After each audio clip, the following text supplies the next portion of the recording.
she would say things that were not mainstream doctrine about, like end of times. She talked sometimes about reincarnation or souls being brought back, and put in other bodies. She talked about her daughter that had passed away, and how she was,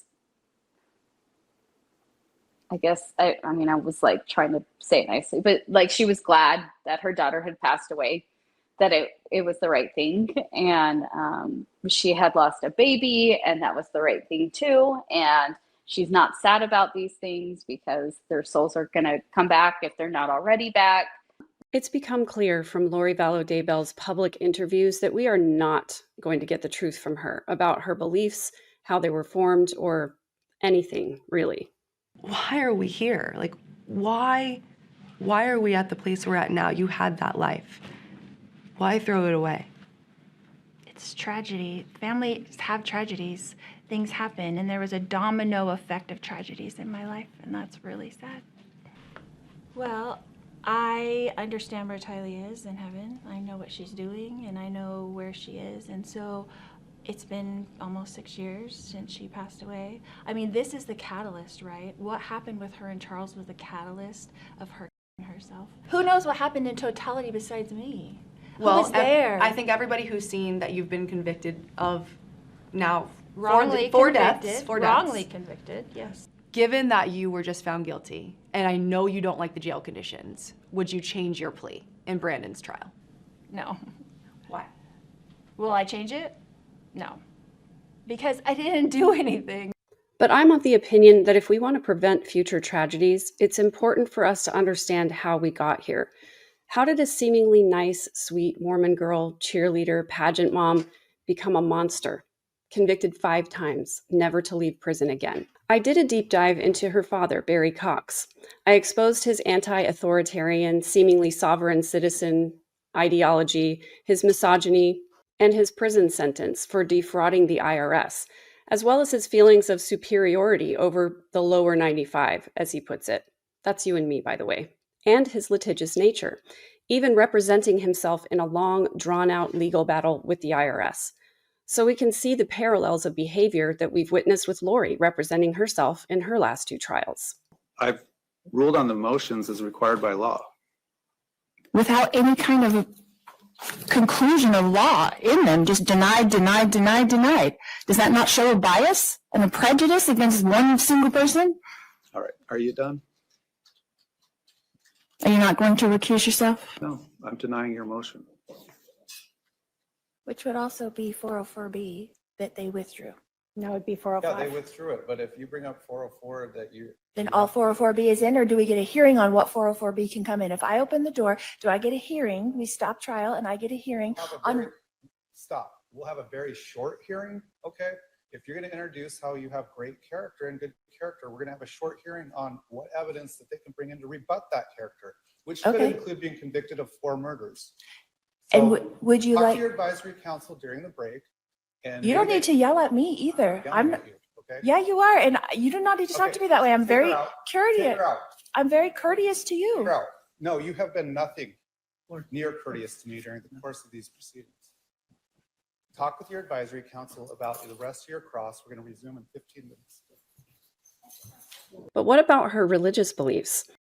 We know that she was raised to be a faithful member of the Church of Jesus Christ of Latter-day Saints, and although Lori's ideas were rooted in mainstream LDS doctrine, many of us assumed that it was her obsession with near-death experience books like Visions of Glory and Chad's ideas that twisted those beliefs into justification for homicide. Well, today I interviewed someone who has first-hand knowledge of exactly what Lori was taught in her home.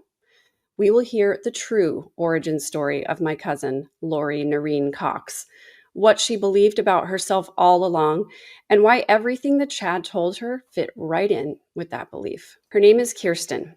She and her family were neighbors of Janice and Barry Cox for 10 years. They attended the same LDS congregation and temple.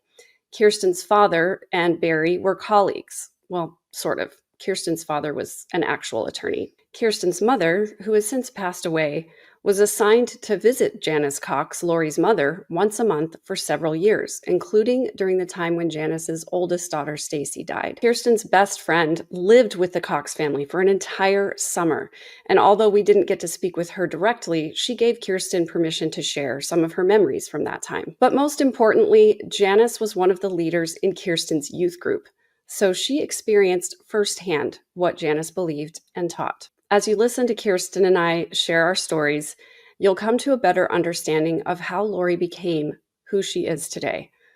And my hope is that by understanding how we got here, we can help make sure we never get here again. Please welcome Kirsten. Thank you so much. Hi, you two people. Yeah, of course. After we had such, that lovely talk together, I really felt like this might be something that would be beneficial in understanding kind of how Lori grew up and maybe the why behind things, or at least I think we all want to know how this happened. So if I can help with that or help some understanding in the big picture, I think hopefully we can do that. Yeah, and thank you for saying that, because that's my motivation for this as well. People have asked me, why are you still talking about Lori? We're almost done. But I think that understanding her and understanding her family of origin is really important, because that's the question that everybody asked at the beginning of this entire inglorious saga, as I refer to it, is how did we get here? How did Lori get to where she was? And would she have gotten to this place without Chad?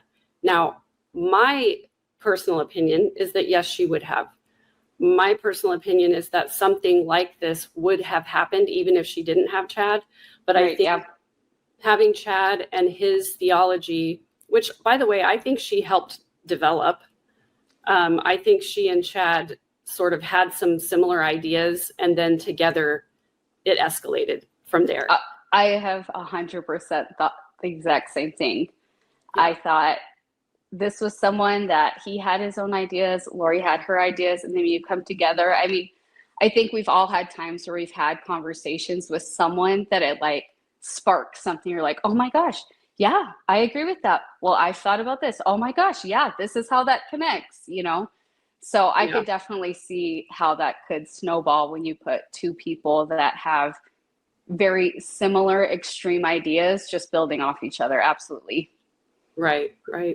And we were talking just briefly prior to me hitting record that I really believe that Lori and Chad thought they were going to get away with all of this, because they really did think that the world was going to end.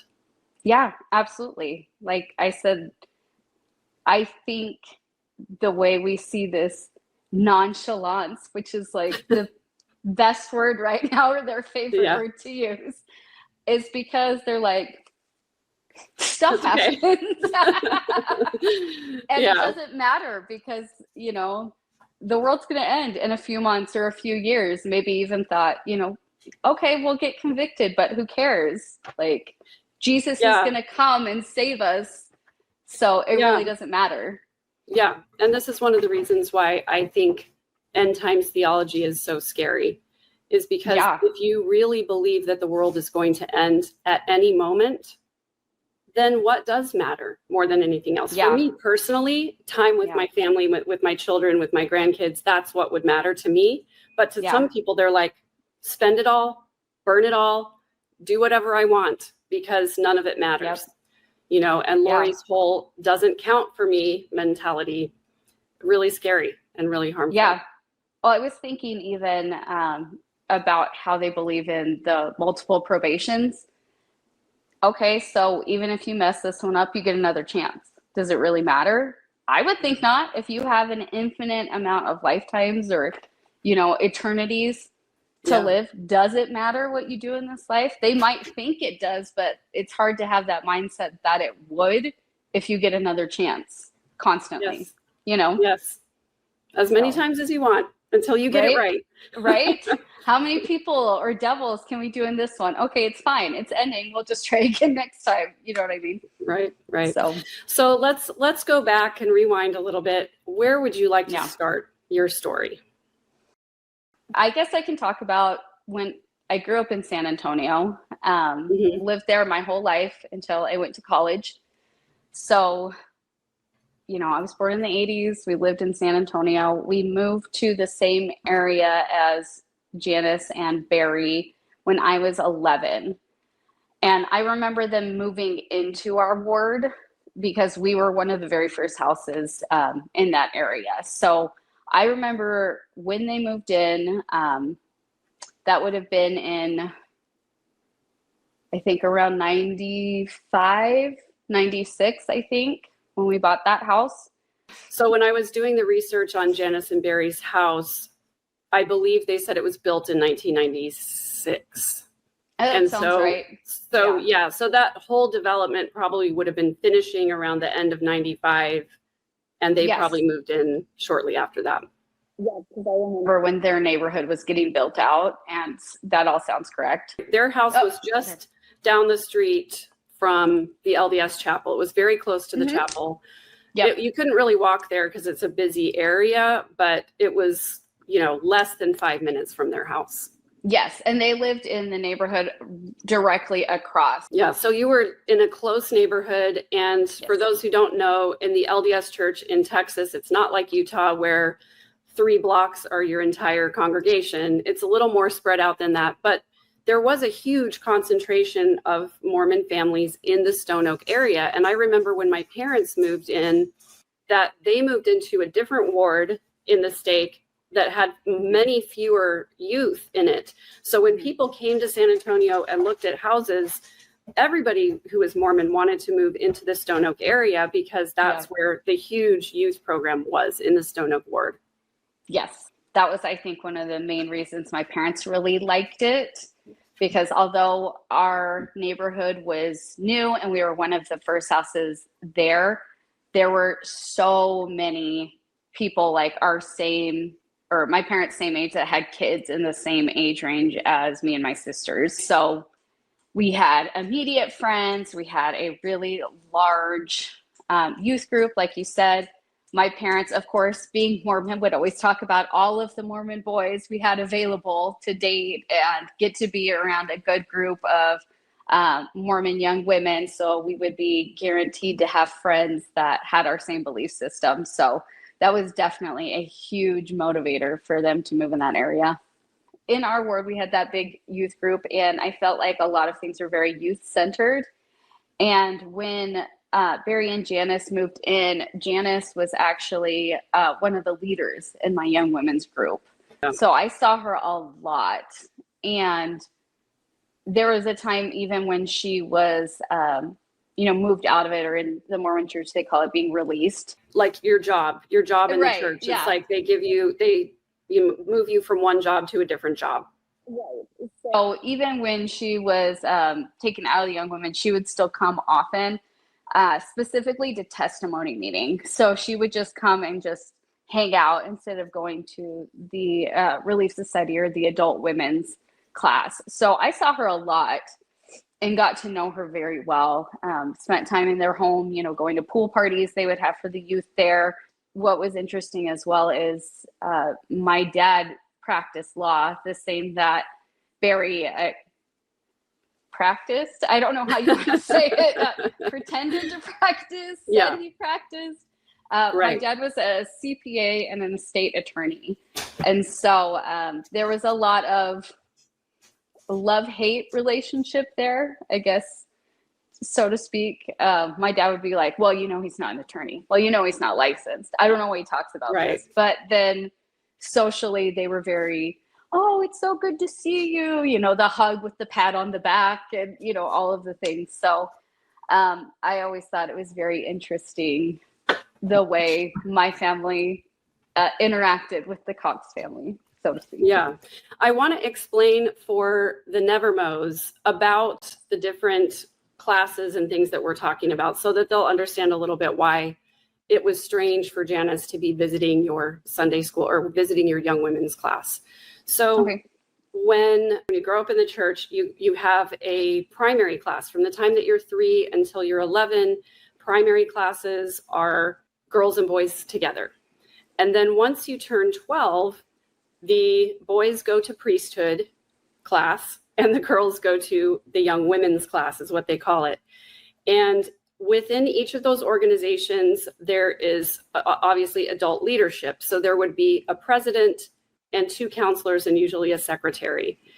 And once a month, there would be a testimony meeting. And there's a testimony meeting in the main, sacrament meeting, like the main adults and families all together, where you can get up to the pulpit and basically it's a statement of your beliefs. And a lot of people like to share spiritual experiences. And as you can imagine, open mic Sunday is what I call it, can get a little crazy. People say the weirdest stuff in testimony meeting. And one of these days I'm going to do an episode where I just have a collection of like the weirdest testimony meeting stories that everyone has. Let me know when you do. I would love to submit. To submit. Just to give people a little perspective. So you moved to San Antonio when you were 11. It was about 1996. Janice and Barry moved into your ward shortly after you had lived there for a while. And you stayed in San Antonio throughout your teenage years. Yes. And then did you go to BYU? I can't remember if you said. Yeah. Okay. I went to BYU. And your parents and I stayed never in that ward, right? Correct. So Janice and Barry lived there until 2005, and you remember them moving in and you remember them moving out, and your families were close because your dad was an actual attorney. Yes. And he did estate planning, and Barry also did estate planning, but he was not an attorney. Correct.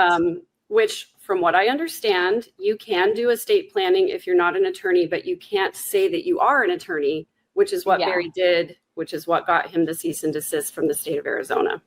Correct. Just so that people understand how close your families were. So your parents and Janice and Barry spent a lot of time together. Your dad was in the bishopric at the time. So Barry and Janice would have potentially had temple recommend interviews with your dad, etc. So and your dad, apparently, from what you've told me, was not very private about the information he had in the bishopric. That is correct. And to be clear, my dad since has been excommunicated from the church. My dad was not a great member either. He just hid it a lot better. Let me say that. Okay. So he was very open with things that he heard, especially if he almost like a superiority complex. Like if he thought he wouldn't do that or he was better than them, or I don't know how else to explain it, but especially maybe if he thought it was funny or like, you're not going to believe this. Can you believe someone that's Mormon would do this? It literally, he would share it around the dinner table. Yeah. Like it was not confidential at all. Right. Which for those who are not Mormon, that's not supposed to be how it goes. You know, when you go in for a bishop's interview, generally you're sharing very sensitive private information. They're asking you a lot of questions about how you live your life and whether or not you're faithful and whether or not you know, how your marriage is and what your financial situation is, because you're paying tithing or you're not. And so it's all very private, confidential information. And I, as a faithful Mormon, let me just say this, I knew that sometimes things that I said to my bishop were not private because things would get back to me later. Right. And but you would assume in the moment that it would be.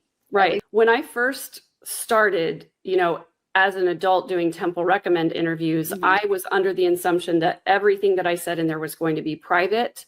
Right. And when I found out later that it wasn't, I was very, very disappointed, angry, upset. I felt betrayed.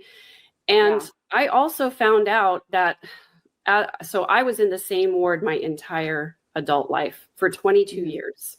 Wow. There were a lot of people in that ward who were also in that ward at the same time. Like there were probably 15 or so core families. I was this whole time married to a non-member. He joined the church for a brief period of time. He was only in for a few months before he was like, nope, this is not for me. I'm not doing this anymore. Which who can blame him, right? Right. Yeah. I had 6 kids. And so I became known as the part member family who was always bringing all 6 of my kids to church every single Sunday without fail, unless I was sick. And if I was, I got them a ride to church so they could still go. And so I became a topic of discussion during ward council meetings all the time about what can we do to get this poor sister's husband to come to church, and how can we help her keep her kids quiet during sacrament meeting because they are really rambunctious. And I was like, how about you come to me and ask me that question? Right? Yeah. So, I had a similar experience. So although my ex-husband was a member of the church, he was really never active after probably our first 6 months of marriage. And I ended up and I would go every week by myself with my small children, very small children. And it was constantly, who can help get her husband to church or help get her help during sacrament meeting and hold her babies. And, so I had a very similar experience. And I always thought the same thing. Just come talk to me. Just come ask. Yeah. That would be helpful. Yeah. And that's why I think it's helpful for people to understand in the culture of the church. It's the same thing in the culture of my family. And my family is a microcosm of the church. People don't talk to each other. They talk about each other. People don't come to me when they have a problem with something that I do or say. They just talk about me, Yeah. And Yeah, I feel absolutely. like they learned that at church. I 100% agree. 100% agree. And I feel like, I have felt this in my family as well, though, we are doing a lot better together and talking a lot more together. There was a long period of time that instead of talking to each other and talking things out, it was almost the MO of judge first, ask questions later, and I definitely saw that when I've heard kind of how things worked in your family. They all were talking together and saying, don't talk to this person. They're not believing the same things we do, or, oh, I think they're dark or light or whatever. And just a lot of talking amongst each other and making quick judgments first before really looking at the whole picture. No, I was going to say, I just think that is a big product of the church. I mean, even having my dad come home and tell stories about what he had heard in interviews and how he couldn't believe it, all of us would sit around and be like, oh my gosh, what? Well, in scripture it says blah, blah, blah, or I can't believe a temple recommend going member of the church would do that, instead of keeping it quiet for one, or working directly with that person, or, I see that as it's supposed to be almost like in Catholicism, they have confession, and that's kind of supposed to be the same thing, that the priests keep to themselves and help direct them how to, repent or pray or get back on track. And that just wasn't the experience I had growing up. Yeah. And I always want to point out this pattern that Lori had of discarding people from her life, because I feel like a lot of it was rooted in this whole culture that she grew up in, not just the church culture, but her family culture as well, that she would, relationships were transactional for her. And so when she was finished with the relationship, she would manufacture a story about the person she wanted to discard. She would tell the whole family that story. And then she would say, don't talk to this person anymore. They're not going to be in my life anymore. It's exactly what she did with Joe Ryan. It's exactly what she did with me when she kicked me out of the apartment. It's exactly what she did with Charles.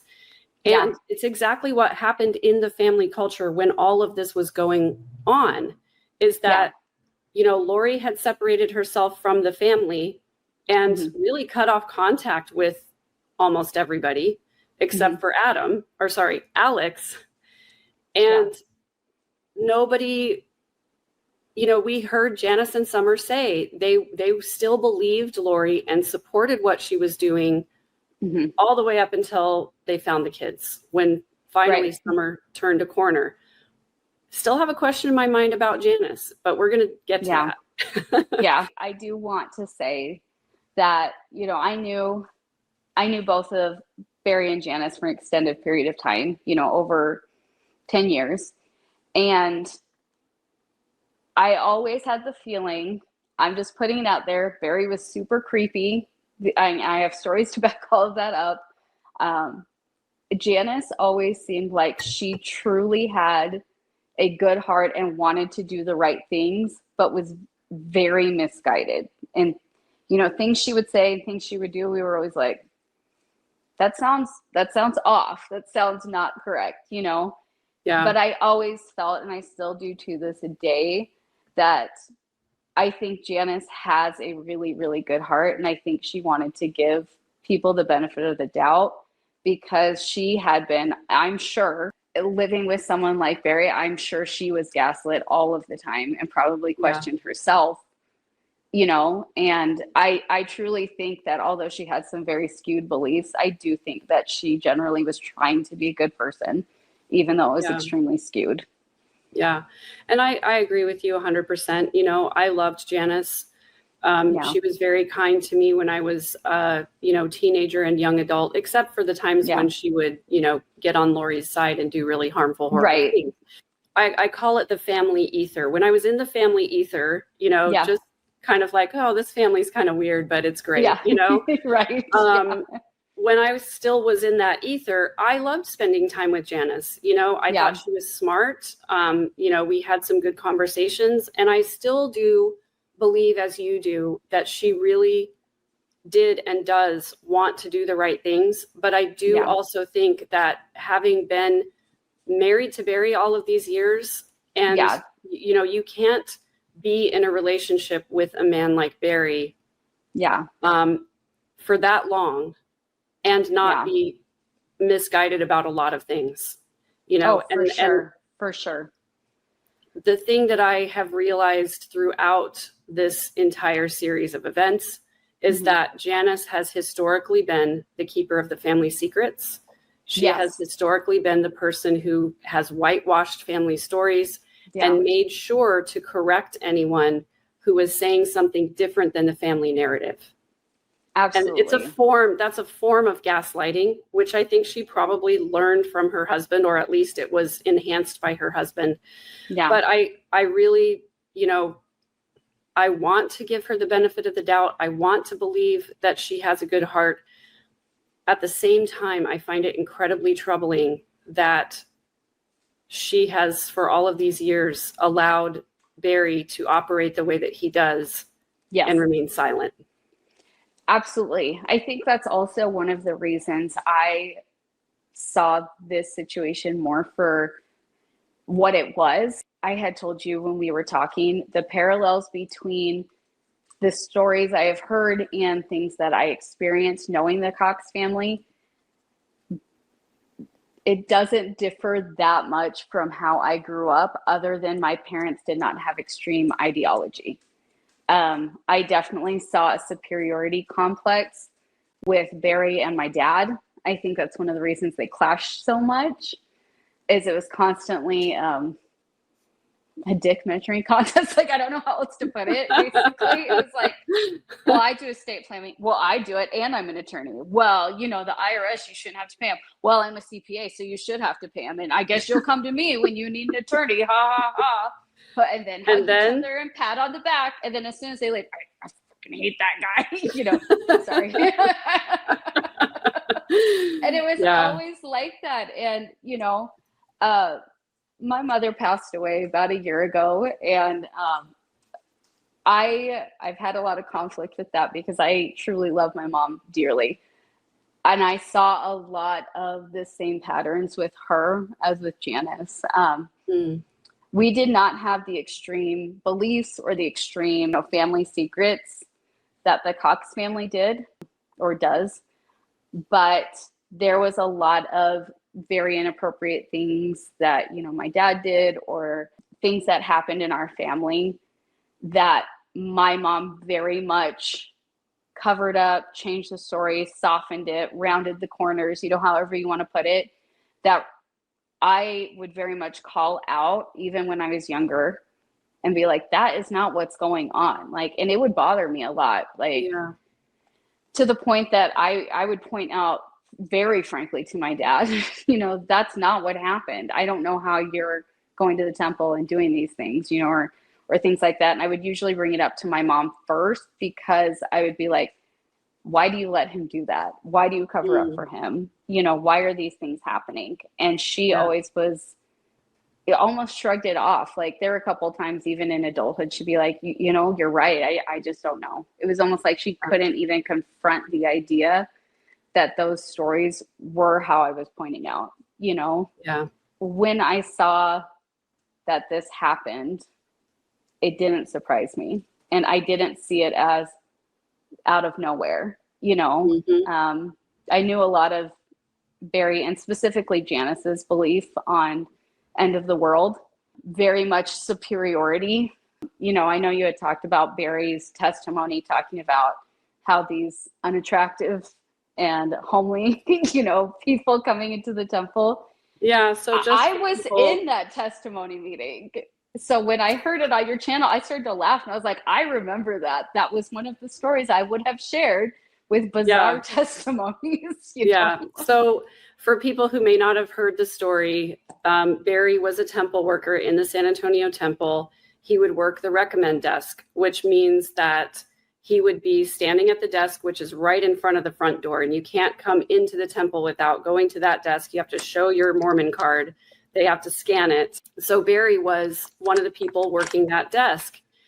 And I was in the lobby of the church building with one of my crying children at one point when testimony meeting was going on in the chapel. And what they would do is there was a speaker in the lobby so that you could still hear the meeting if you were out there with your child.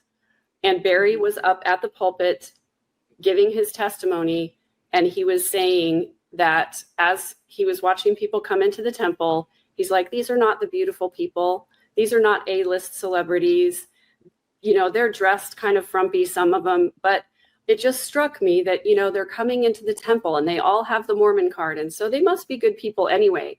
And the lack of awareness that he's literally talking to the people in the audience who have come up to the desk, and he's basically calling them ugly and dumb to their faces from the pulpit.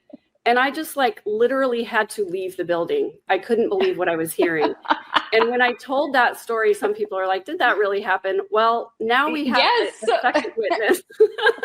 I was in that meeting and I remember that so vividly because I remember afterwards, my mom had even said, she's like, well, he's talking about how everyone looks ugly and poor and having temple recommends. She's like, but do they know that the stuff you do? And I was like, oh, Mom, like basically insinuating he shouldn't be there at all. So they'll let ugly people in, but he's also there being like a sinner, also standing there. So it was kind of like, how could you say those things or judge other people when you shouldn't even be there, is what my mom was basically saying, you know? Yeah, exactly. So, oh my gosh, that's a great take on it, because that's how I felt too. And honestly, knowing the truth, learning the truth about who Barry and Janice really are caused me a lot of disillusionment. Learning the truth about who Barry and Janice really are. Right after that, there was a stake conference, and I was late, of course, because I'm always late. And, you know, getting 6 kids to church is not fun or easy. Yeah. And so when you have a stake conference, unfortunately, it does not have anything to do with prime rib. They call a collection of congregations a stake. And so all 10 of the congregations that made up the stake would come to the same meeting. And so it would be the entire chapel. And then behind the chapel is a gym. And at the end of the gym is a stage for performances, because of course. Right. And so the whole gym would be full of chairs. And then the stage was also full of chairs, so everybody could fit into this big thing. So I was sitting there on the stage. And I remember. Oh, you had the uncomfortable chairs then. Those were the worst chairs. The metal chairs. Yeah. Yep. And they were so loud, and my kids were always making so much noise with them. Anyway. They like drum on it. My kids did. They would literally drum on it. And I'm like, please stop. Yeah. So I was sitting back there on the stage looking out over this huge congregation. And I remember seeing Barry and Janice sitting there. Mm-hmm. And I remember thinking to myself, how many of you in this congregation, how many people in this congregation are just like Barry? Yeah. How many people are hiding, you know? Yeah. Absolutely. I later found out, unfortunately, with my blinders on in Mormonism, didn't even know about the essay that was happening between bishops and congregants, and how many people of that persuasion were being hidden and covered up, and just move them to a different calling instead of excommunicating them. And it made me so angry. It was one of the things, it was one of the first dominoes that fell on my way out of the church, because yeah, absolutely. Yeah. Just knowing who he is, the way he lives his life, the fact that he's been investigated for SA, all of those things. Yeah. And this is sad for me. I don't take any pleasure in, talking about my family members this way. It's really sad for me. I've had to grieve the loss of my entire family because of this, at least the ones who are harmful, unhealthy people. And unfortunately, I count Barry and Janice in that. But the reason I do talk about it is, as we've said before, people need to understand this culture. People need to understand the dynamics of a family like this. Yeah. So that we learn to talk to each other. We don't keep family secrets anymore. We say things openly, because believe me, no matter how bad the family secret is, it's always worse when you cover it up, because it's always going to come out. It's going to come out at some point. And the cover up and the lies that go along with that, and the gaslighting and all of that, that's what tears families apart. That's what kills families. And so my advocacy is for never having family secrets. It doesn't matter how shameful or embarrassing it is. You're not sparing anybody any pain by not telling the secret. And it sucks if telling a family secret means that somebody goes to jail, or that somebody, loses their relationship or gets divorced or whatever. But guess what? If they go to jail, it's because they belong in jail. Right. They don't belong out here, at the family barbecue. And anybody who covers it up or enables it is just as bad as the person perpetrating the abuse, in my opinion. Well, I was about to say that the covering up the secrets is just enabling the behavior, even when it's not things as serious as SA, which I have found more and more is just hidden in the church, PS. But anything that is covered up or made to look like, oh, we're fine, we're perfect, things aren't bad, is just enabling things that the longer it goes on, the more hurtful it is. Like, it is horrific. Your family's story is so sad and so unfortunate that it escalated to what it has become, which is truly heartbreaking, But my family had things that were covered up that didn't lead to murder, but it did lead to things that were so incredibly hurtful that my mother's funeral was missing people that should have been there, and people were asked to not be there. And that's not how it should have been. And because so many mistruths were spread or things were hid, people were saying horrifically hurtful things as my mom was dying. I don't want to get too much into it, just because I can't talk about it, without getting overly emotional. But there were things that were said and done literally as my mom was in active dying, that was just due to mistruths being spread amongst the family. I couldn't take it anymore. And these were things that have been arguments and whispers and gossip throughout my family for years. And that shouldn't have been what it was. I feel like I've lost almost all my family. I'm starting to rebuild with my siblings, but that's it.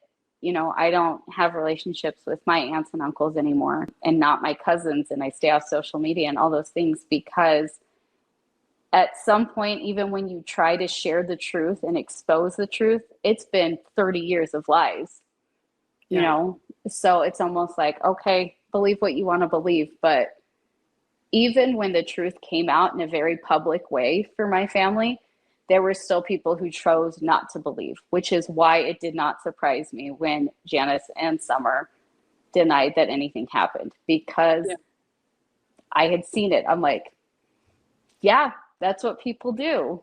They choose to label maybe good feelings about this person as the spirit testifying to them that things are okay. But all that is an emotional feeling that you can't face what your family might have done.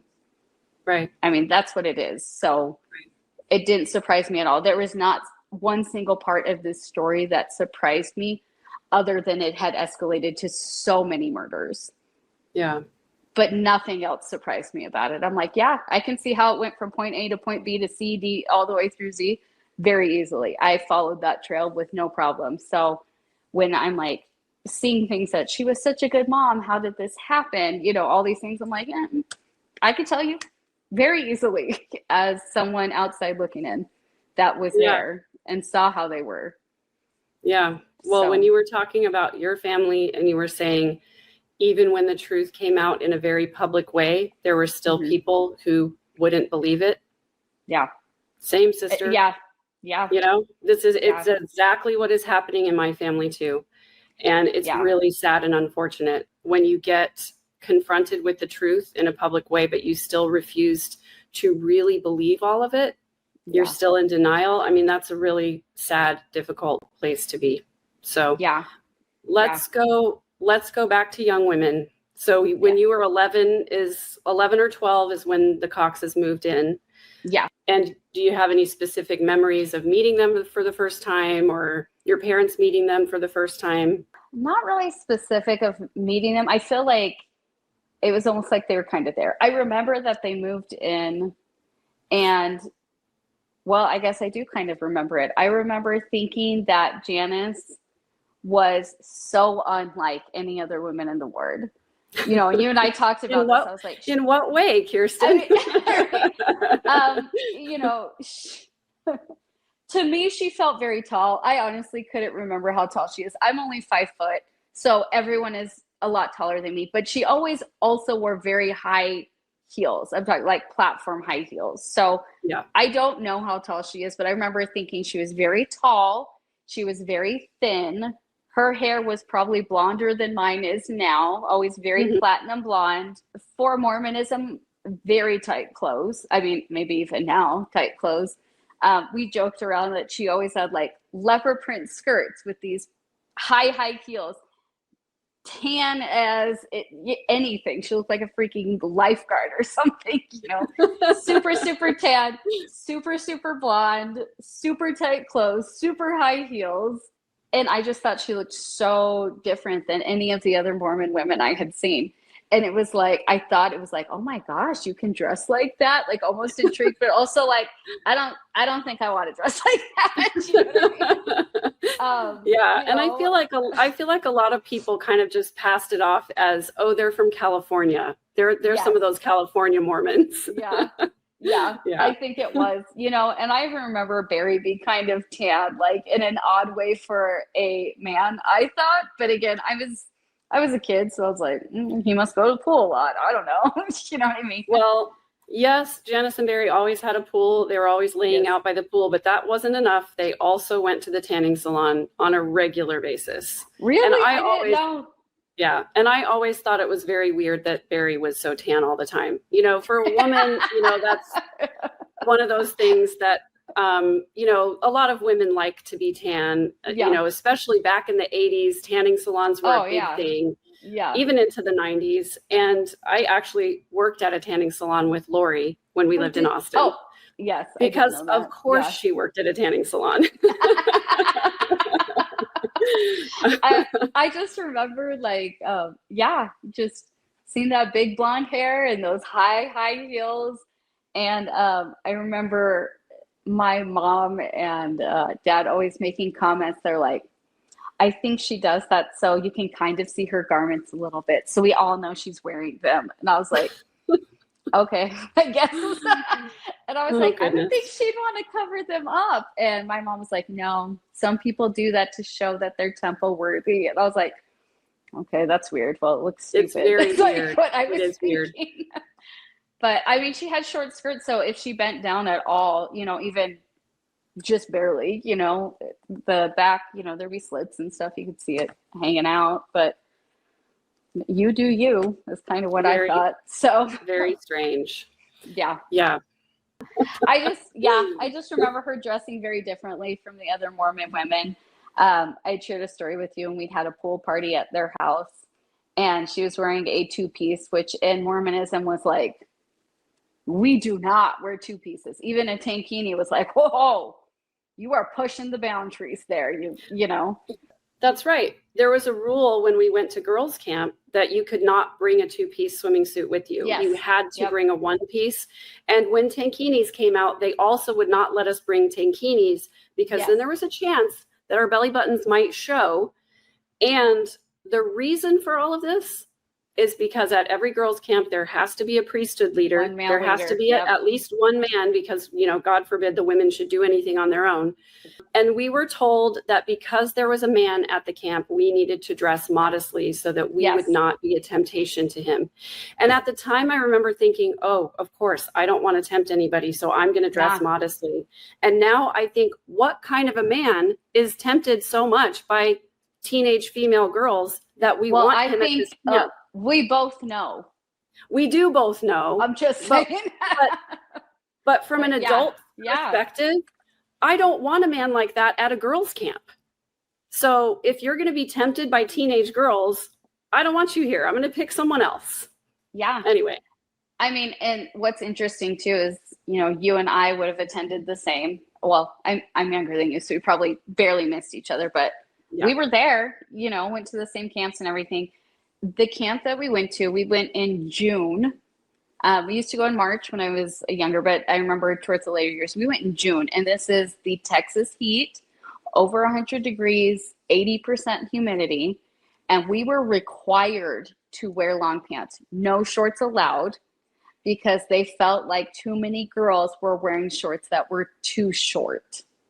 I'm talking like mid-thigh, and they thought that they should be to your knees. So there was one year where I had been wearing jeans, and I got heat exhaustion. I literally started to pass out and got very sick, vomiting and things like that. And instead of changing my clothes, putting water on me, getting me water, they prayed around me. I'm not kidding. They prayed and asked God to just heal me. And they said if I was meant to leave camp, God would give them a sign. And then I vomited on the leader's shoes while they were saying that prayer. So they called my mom. That's the only reason I got to go home. It's because I vomited on her shoes, which, by the way, they then told me when everybody got back, stained her feet purple because she had these purple shoes on, and she was really mad about it. So, and I was like 13. First of all, I'm so sorry that happened to you. And secondly, I can barely contain my laughter because if you want a sign from God, here's puke on your shoes. Mm-hmm. That then stained her feet purple. So you'll always remember. Oh my gosh. Yeah. That is just wild. Yeah. I'm so glad. So glad that I'm glad we talked in advance because I did want to know some of your stories, but I'm so glad we didn't say all the stories because I love finding this out real time here on Oh, I've got the stories, Megan. I'm telling you. Oh my gosh. I'm going to have you back for like 12 more episodes. Oh my God. Well, I was an EFY counselor, which is the especially for youth program. And so I've got a lot of stories there too. Some very bizarre things. Wow. Yeah, we'll just have to do a whole series. Crazy Mormon stories. Yes. Oh my goodness. So when you were in Young Women's, Janice was one of your leaders. Yes. Okay. Yeah. So you remember she wasn't the Young Women's president, right? She was one of the counselors. Correct. She was one of the counselors. Yeah. If I remember. She had to have been because she was in my class. So yeah. So can you tell us a little bit what that was like? Because the young women leaders, they would start off the meeting by welcoming everybody. We would stand up and recite the young women's theme, which is a very culty. I still remember it to this day. I do too. And then they would give some sort of a message, or there would be a scripture, a spiritual thought or something before everybody went to their separate classes. So Janice would have had the opportunity to give a spiritual thought at the beginning of young women's pretty frequently, you know, at least a couple times a month. And what are some of the things she would talk about? She talked a lot about the end of times, like a lot, probably every single time. Yeah, I'd put money on it every single time she brought up the end of times and the gathering of Jerusalem. It was a constant thing that, you know, the second coming was upon us, that Jesus was going to come. We were going to gather together in some location in the United States. I remember even as a child being like, why is it in the United States? What makes us so special? I remember she even had, I think they would say it was the Atom on Diamond. So I don't remember where that is, but I remember her talking a lot about that. Jackson County, Missouri. There you go. That's where it is. We were going to gather there, and that end of times was coming, so we all need to be prepared. She would talk a lot about like taking care of ourselves and being ready for that, being able to be like warriors and stuff. I just always thought it was really odd because I was like, we're kids. Like, if this could happen any day, I don't know how to prepare. Like, I feel like that my mom should be doing that because I don't really know what to do about that, you know. But it was very much like, this is happening, this is coming, where's your testimony, you know, how are you going to be ready for that kind of thing? And it was just specifically from Janice. So she was talking a lot about spiritual preparedness for the end times. Yes. Yeah. Okay. This is the part of your story that I think is more important than anything else for people to understand, because Lori was raised in a family where they believed that they were the elite of the spiritual people. And they also had an unhealthy and obsessive focus on the end times, on the last days, on the gathering. And so this is it for me, you know, like putting together the pieces of the puzzle of how Lori became the way that she did and how she developed these beliefs and why she became so hyper-focused on the end of times. It's because she learned it in her home. Every single day, Janice was talking about this. And it's something that, you know, I've known, of course, you know, hearing Janice and Barry, as I said, pontificate at family dinners and pray and things like that. To have someone else corroborate that this is the case, it's really important. I think people need to understand that. I agree.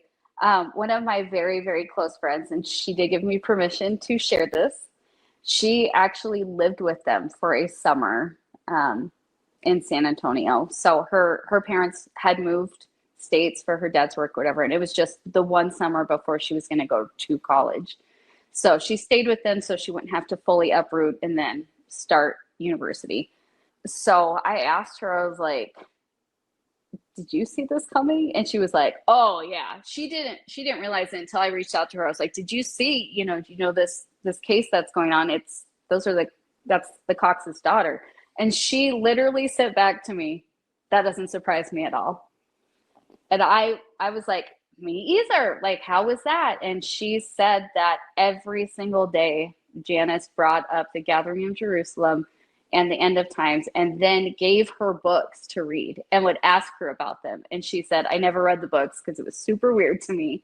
But she said Janice was obsessed with Zionism, gathering the people, becoming as one, and that the end of times were coming at any moment. So it really was very much like, it's here, it's time, you need to get your shit in order kind of thing. My friend's very politically involved, just an amazing, amazing human. And I think that they clashed a lot on those political ideas, because my friend very much was like, actually, that's not how it is. Actually, this is that it doesn't work because of X, Y, and Z kind of thing. Right. And Janice would be very insistent and every single day want to talk about it and debate it. And so she said she was just exhausted by the end of the summer of talking daily about how the world was going to end. You know, and at the time, you know, she was 17 and she was just like, it drove me batty. She's like, they were just freaking weird. She said Barry was super creepy all of the time. She never felt comfortable a day that she was there. And then Janice was just hounding her with these end of times ideas in the books and talking about it at dinner. They want to talk about it. And You know, it was just, it was really odd. Yeah. So just so that my listeners are aware, I did ask for an interview of this friend of yours, and she's not able to do it right now. Right. But I'm grateful to her for allowing you to share that, because it's a really important insight that she spent every day with them for an entire summer. And she said a day did not go by without talking about the gathering, Janice bringing up the end times. Do you happen to remember the books that she was recommending? I don't. I feel so bad. I wrote them down and I cannot find the paper. Shoot. I don't. Well, I know. Text them to me later when you do find them, because I am really interested to know what books she was recommending. I'm interested to know if one of them was Visions of Glory. That's important. I know that it was not Visions of Glory, because I asked specifically about that one, and she said she didn't remember. The couple that she did remember, she said specifically she had looked up the author of one. It was not an LDS book, but it was on Zionism. Oh, wow. And she said the author ended up being also a child killer. Golda Meir, M-E-I-R. My main memory was her asking me for months if I'd read Golda Meir's book. When the Zionist Israeli army went through and killed the many Palestinians in really horrible ways. They hated Golda because he would put kids in ovens. I look back and I'm like, Zionism so much fit into her ideology because it was her apocalyptic vision. Yeah. Wow. So Golda Meir was not primarily an author, but wrote extensively about Zionism in speeches, articles, and her 1975 autobiography, My Life. The book details her journey from Ukraine to Palestine, her role in Israel's founding, and her belief in Zionism as a means of Jewish survival and self-determination. She viewed Zionism as both a practical necessity, given centuries of anti-Semitism, and a moral imperative to create a Jewish homeland. My Life remains a key text for understanding her perspective and Israel's early years. Controversially, supporters admire her as a pioneering leader who navigated Israel through turbulent times, embodying resilience and commitment to Jewish statehood. Critics highlight her government's policies, particularly toward Palestinians. Statements attributed to her like, quote, "there was no such thing as Palestinians," often debated for context, have been cited as dismissive of Palestinian national identity. Her handling of the Yom Kippur War and domestic issues like tensions between Jews also drew scrutiny. There's no evidence linking Golda Meir to such an accusation of killing children, but her actions as prime minister, including military decisions, were part of state policy during conflicts. So I don't like to debate politics on my show. Yeah, of course. But all I'm going to say is that objectively speaking, killing people is wrong. Yeah. And killing children is wrong. Yeah. And no matter who it is that is pushing the big red button on the bombs, killing civilians is wrong.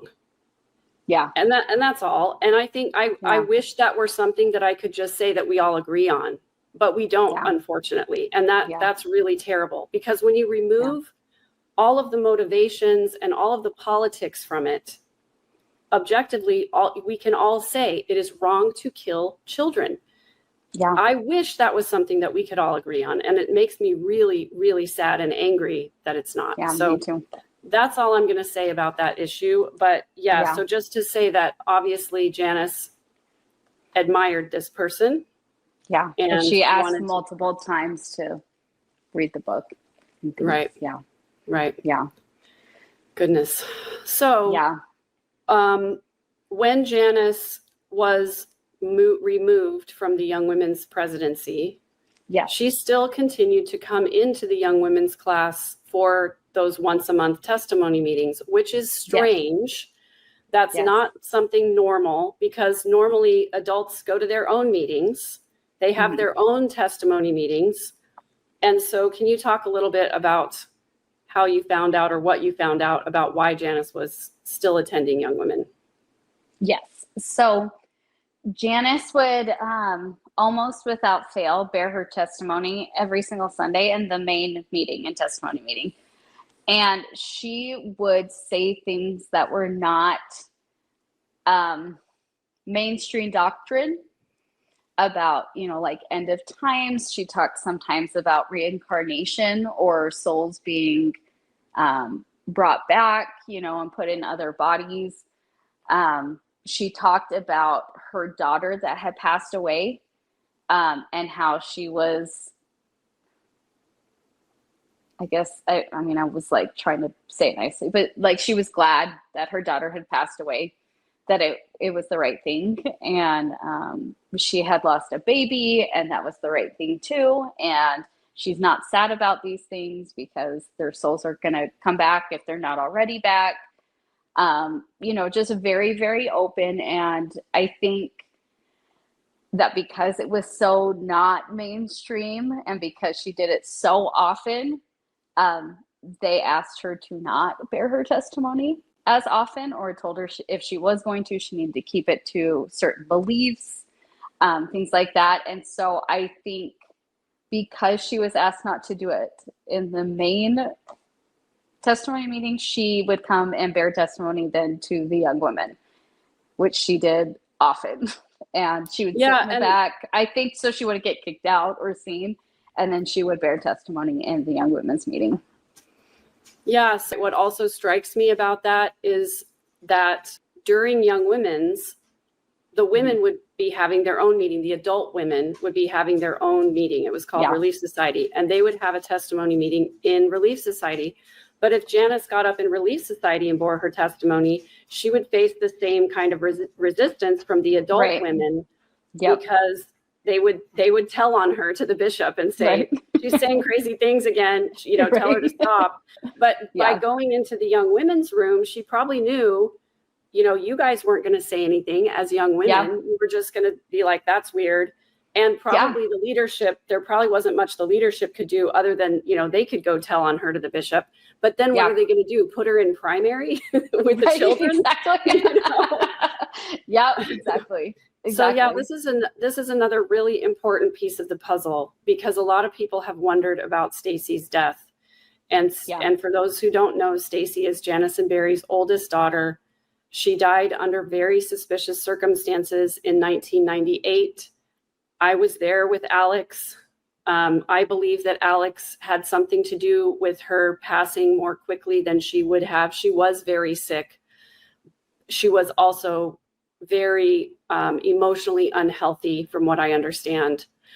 But I do believe that Alex had something to do with hastening her departure from this earth. Other family members disagree with me, but please, just keep in mind the circumstances were very suspicious. I was the only one there with Alex because Janice, Barry, Lori, Summer, and a 2 to 3 year old Colby were all in Hawaii. Adam was living in Kansas at the time. So Stacy was alone at the Cox's house with Alex. And then he, I believe, used me as an alibi to go find Stacy together, and she was unresponsive. And I've shared before that the Coxes did not come home from their Hawaii vacation. They stayed in Hawaii. And I believe that part of the reason is because exactly what you're saying. Janice and Barry had told her before, maybe you're just not meant to live a long life. You can take care of your daughter much better from the other side than you can from here. They believed that Stacy would be able to watch over her daughter, Melanie, who was with her husband who had full custody, her ex-husband who had full custody. And so it's this very harmful idea that the next life is more important than this one. You got dealt a bad hand with your health and your situation with Melanie. And so maybe the next life will be better for you. So incredibly tragic to tell a child, and she was 32 at the time, but that's your child. And you're basically telling them, go die. That's fine with us. It was one thing that my family did talk about, because I have a brother that passed from cancer. And that was a topic constantly in my home. He passed away in childhood, very young, almost 5. It was something that we talked about a lot. And my mom was Janice's visiting teacher, or the other way around. I don't quite remember. My mom's not here to clarify.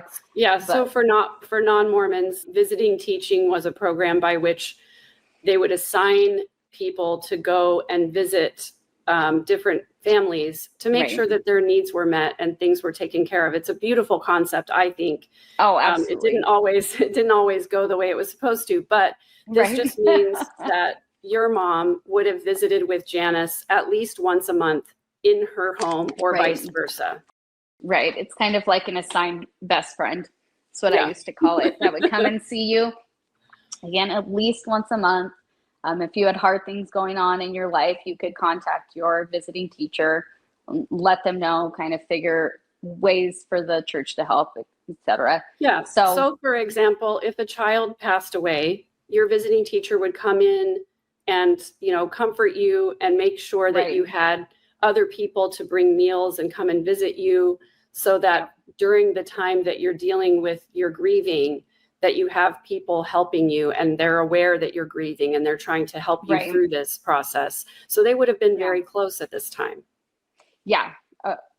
So they talked a lot, and especially since my mom had a son pass away, they would talk about that. And my mom did say that she thought it was really weird that Janice seemed sad, but not really, just kind of like, death is part of the picture and you die and it's fine. And she did bring up reincarnation.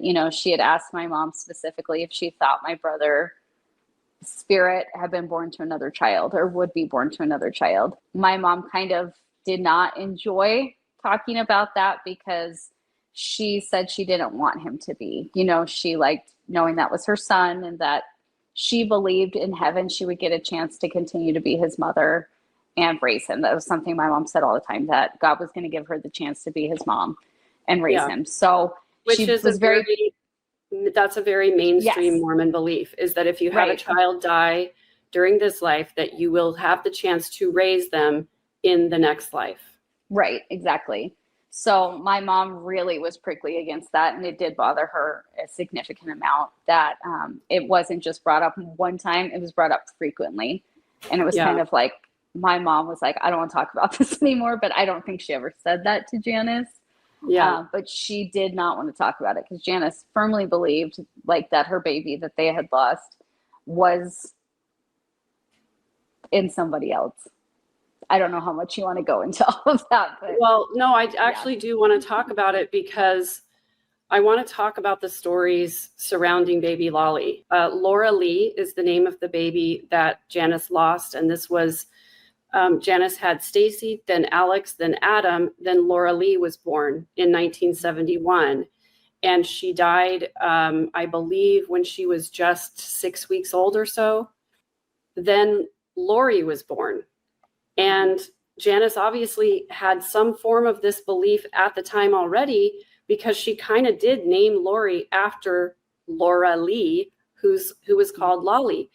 Lori's iCloud account is lollytime at iCloud.com. We've heard that throughout the trials. And that's a reference to the baby that passed away.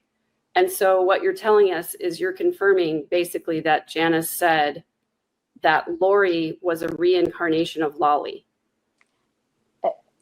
Yes.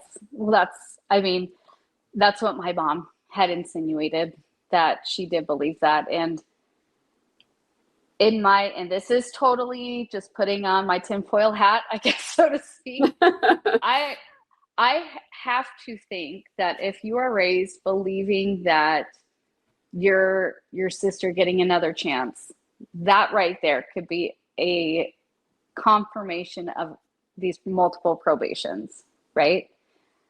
And also, how could you not be almost like put on a pedestal or be told that you were special or you have some special mission because God put you on this earth for a second time because your body was not healthy or whatever. I have never heard this. No one has told me this. I want to be very clear. This is me with my tinfoil hat on, but being raised in Mormonism, understanding how families work, knowing Janice and Barry, there is no way they didn't make Lori feel like she had some superiority that she was here for a reason, that she's already had multiple chances because her spirit is so special. That is me. Everyone can come at me or whatever. I don't care. Listen, that's just my personal belief. No, it makes so much sense that then when she met Chad Daybell and he was like, we were married in a past life, she's like, I know, because, you know, I do remember vaguely this idea of like, when I had a miscarriage between my second and third child, and I do remember a lot of discussion in my family about, don't worry about it, because the next baby that you have is going to be that spirit coming into a new body. That really is something that gets talked about among, now it's not written doctrine anywhere, but it's one of those beliefs that some people, they sort of put puzzle pieces together from the doctrine about what we believe about the afterlife, or what Mormons believe about the afterlife. Right. And then they say, well, if this is true, then this must also be true. And so they sort of stick that together and they go, okay, well, so baby Lolly died at 6 weeks old, and then her spirit was allowed to come to a new body, Lori's body. Right. Yep. So and live the life it was supposed to have. And I'm glad that you shared that, because my mom had a miscarriage and people had told her that, and she rejected it. Yeah. She rejected that belief and was like, no, I don't think so. That was something different. And I had a miscarriage in between my children, and I was told that same belief at church, and I also rejected it. I was just like, no, I think just sometimes things happen, you know, it's science or whatever. But that was me. And I was still in the church, you know, I was still going and everything. So it's funny. I mean, it's kind of almost like comforting to hear you say that, because I'm like, oh, other people thought that. It wasn't just like, and you know what? Things I heard sometimes. Yeah. And you know what? Because my family were the ones telling me that, I believed it, you know, and I wanted to believe it, because also I had the added complexity of not being married in the temple. Therefore, according to Mormonism, I was not sealed to my children. And so the teaching behind that is, I had a miscarriage and I'm not ever going to see that baby again, because the baby's not sealed to me. So I just lose that baby. So for me, hearing that the spirit of that child would come to me again, it was comforting to me. I was like, okay, it's not as horrifically sad. But I will never forget my Relief Society president telling me that, you know, how sad it was that I wasn't going to be with that baby in the next life because I wasn't married in the temple. I hate that. Anyway. And I do have to say, some of my parents, well, specifically my mom's beliefs, I felt like were a little more grounded. She didn't always say them out in public, but my mom was a convert to the church in her teenage years. She was about 15 or 16, I believe. And so there were some things that even she was like, that's a little weird, because she didn't grow up with it, you know? And I do think because of that, it was almost like my mom kept her head on a little bit more when there was like some hokey stuff, you know, like the Bigfoot cane thing. We'd hear that all the time. And she was like, no, I don't think so. So, you know. So you said that your mom had related to you some things that Janice said about baby Lolly's death. Can you talk about that a little bit? It was kind of a topic that, because she said it was SIDS, you know, the Son and Infant Death Syndrome. And she had been asked to write an article, or she wrote something about it and sent it to Reader's Digest. And it was like this big deal. They did this article on it, and she helped really get the word out there about what SIDS was and that this was a new thing. I remember my dad being a little prickly or mad about it, I guess, because he loved Reader's Digest. And he was like, how did they get an article in there? And I never had one like that. My parents got Reader's Digest. I probably learned to read from Reader's Digest. Like, they were always around our house. Me too. Oh my gosh. Yes. I was brought up on Reader's Digest. I know my dad submitted jokes that I don't know if they did or didn't. My dad submitted jokes all the time. He would submit articles, and he considered himself a very good writer. I've like never told anyone this, but I think it's hilarious. He tried to write romance novels for a while. Oh, goodness. Like he had a client that had and made a ton of money. And so he's like, I could do that. I don't think they ever went anywhere. He also tried to write, when John Grisham became really big, he's like, I'm an attorney. I could write books like that. And anyways, I digress. The point was, I knew about this Reader's Digest article because my dad was very annoyed that he had never had an article published, and he considered himself a better writer than anything any of the Cox family could write, because Barry was not even an attorney. He's not even a real attorney. He's not even an attorney. Well, whatever your dad. Every time his name came up, it was, he's not even an attorney. Well, whatever your dad would have written, I bet it would have been better than Chad's terrible books. Oh my gosh. But I'm so happy to hear this story, because again, it corroborates what the family story was around Lolly's death. This is a story that I was told as a young person, and that I actually really loved this story about Janice writing an article for the Reader's Digest, because I was like, how beautiful that she has turned her pain into something, that's good for her, that she she's a published author. And I always thought that was so cool. I have an aunt who's a published author, and it gave me a little bit of like gumption to maybe do something similar at some point, to think like, oh, I have someone in my family that I can look up to that way. And so when all of this started happening, and I started realizing how many of my family stories were fake, I wanted to look into this one in particular. Yeah. And so first of all, I do want to say, before we talked, I asked you about this story without saying anything, because I wanted to know what Janice was telling other people.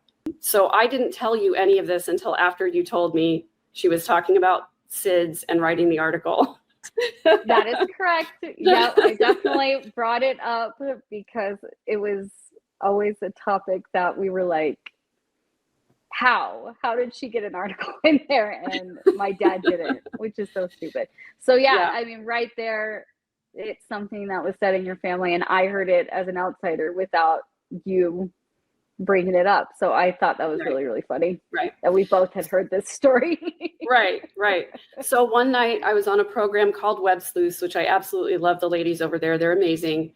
And I was talking about baby Lolly and this family story. And I said, you know what, you guys have some super sleuthers. They have an internet discussion forum about true crime. And they have some super sleuthers who find all of these little tidbits of information. I was like, I wonder if somebody out there could help me find that Reader's Digest article, because I've always wanted to read it. I've always wanted to know what was in there, because we didn't have a copy of it. I don't remember ever reading it. And so several of their super sleuthers went online, and one of them has a friend who runs the archives at Reader's Digest. And they together scoured the archives looking for this article.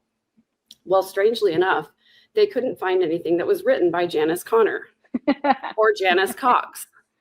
And so what they did find, though, that there was a Reader's Digest, and it was the only one at the time, in the correct time period, that mentioned sudden infant death syndrome at all, because it was a fairly new phenomenon that people were talking about. It was just, people didn't really understand it. They called it crib death prior to that. The only one that they could find was the May 1973 edition of the Reader's Digest.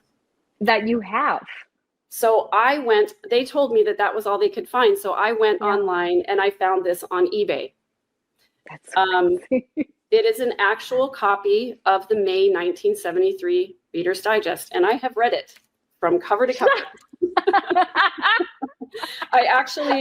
It came in the mail the day before I was getting on a plane to go to Utah and do another Mormon Stories episode. And I was like, this is what I'm going to read on the plane. And it was actually fascinating because, things were not as they are now back in the 70s. And it was so fascinating. In fact, I probably should go on my Patreon and just read this whole thing, because it was great to go through this and like to see things like coupons for Sanka coffee. Oh my gosh. 33 Don't cents mess with off of Megan, man. Seika. She'll find the receipts. Like there's no There's these- Photoshop in there. Right. So I'm going to go, I'm going to go on my Patreon and actually read this whole thing because it was fascinating. But the only article that had anything to do with sudden infant death syndrome back at this time period. So Lolly, just so that everyone's aware, Lolly died in 1971. She was born June 24th, 1971, and she died August 5th, 1971. So this is the only article during any of that time period that was written, and it is a contribution to the medical opinion section in Reader's Digest, and it's called Battling Mysterious Crib Death. I'm assumed by a doctor if it's a medical contribution. It was condensed from a medical opinion written by Frank N. Medici, MD, and he relates the story of a sudden crib death. Now, I was excited when I saw this at first because I thought maybe he wrote the article and it's about Janice and her experience with Lolly. Nope.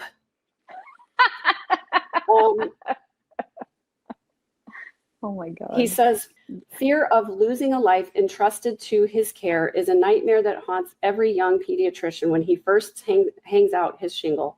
For me, the crisis came in 1966 and centered on Susan, one of my first patients. He goes on to relate the sad story of this baby's death, but this happened in 1966, so it cannot have been about Janice. Not only that, I was so determined to know the real story that I actually ordered Lolly's death certificate. Like I said, don't mess with Megan, man. She's going to find the receipts. Lolly's cause of death Wow. is congenital heart defect, not sudden infant death syndrome. It's such a bizarre thing to like make a story up about, but this goes back to, you know, similar things that we saw in her, just like, I don't know, wanting to be special, wanting to make things sound more exciting or sensational, exactly, more than they are. And it's such a weird pathological thing to do. I don't know what you want to call it, but it just shows that like this was a normal behavior. Like it didn't bother anybody, or if it didn't bother enough to say anything, I guess. Well, I think a lot of the things that Janice said was like, who's going to know if this isn't true? Yeah. Who's going to actually go look up the death certificate? Yeah. Me. That's who. Right. Stop lying to me. Yeah. But it is so odd because it's already tragic to have a baby die. Yeah. There's nothing wrong with saying it was a congenital heart defect. In fact, it's harmful to cover up that truth because what if your other kids also end up having the same heart defect? They all need to be tested and checked for heart problems, right? Yeah. So in so many ways, not telling the truth is harmful and can lead to more and more and more problems. Yeah. I don't understand why you would need to say that it was sudden infant death syndrome unless Janice read that article in the Reader's Digest in 1973, and that's when her story changed. Because she wanted to be a published author. We all wanted to be published in Reader's Digest, right? Right. And all of us who were raised on it anyway. And so, you know, that was her fantasy, that she was a published author, that she wrote this article about SIDS. And I think she told herself that lie so many times that she believed it. Yeah. Yeah, that's true. I mean, I wonder too, and again, this is just total tinfoil hat stuff when you're saying it, I wonder if it's almost like if she had some sort of internalized shame that the baby had a congenital heart defect and maybe it had come from, you know, families or genetics and they didn't know about it. That could have been some sort of like internalized like medical shame too. Definitely. You know, and SID sounds like it was something that just happened. They couldn't do anything. Whereas a heart defect maybe is like, well, maybe that came from my family, or we should have had a test done, or, you know what? Who knows? You're 100% confirming she made up a story that absolved her of any responsibility. That's And so interesting. Yeah, I mean, who us else, talking who else gets does that that? out. Yeah, Yep. who else does that? Lori. Yeah. You know, Yeah. and also Yeah. I can also imagine a scenario in which Barry, as many men did at the time, Oh, blamed women 100%. when they had miscarriages or when babies died. 100%. And so, 100%. Yeah. maybe Barry, and again, here's me with my tinfoil hat, but maybe Barry said to her, what did you do while you were pregnant with that baby that made it so that baby died? You know? Absolutely. And knowing Barry, that is so on brand for him. Nothing was his fault. Nothing was his fault, you know? He has a complete inability to accept responsibility for his behavior, as does Lori. Yes. So, I mean, from what I have seen, you know, right.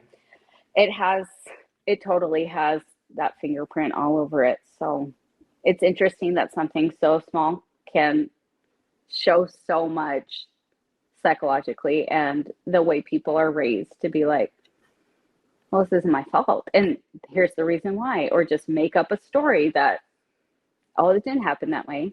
It didn't happen. And, you know, if you're told that story for 20, 30, 40, 50 years at this point, I'm sure they even totally believe it at this point, like 100%. So, yeah. Thank you for helping me to get the truth out, because I think it's valuable. Obviously, the truth is so important, and it sucks and it hurts sometimes, but it's important. I really agree. Going back to your time with the Coxes, we've talked about, you know, young women's and things. Can you talk about some of the things that your dad told you about his interactions with Barry? Yeah. One thing that was talked about quite a bit was that it was rumored that Barry did a lot of really inappropriate things. You know, pornography and things like that is very looked down in Mormonism. That was a thing. I think he had confessed that he had looked at it, or thought he had looked at it. I can't remember 100%.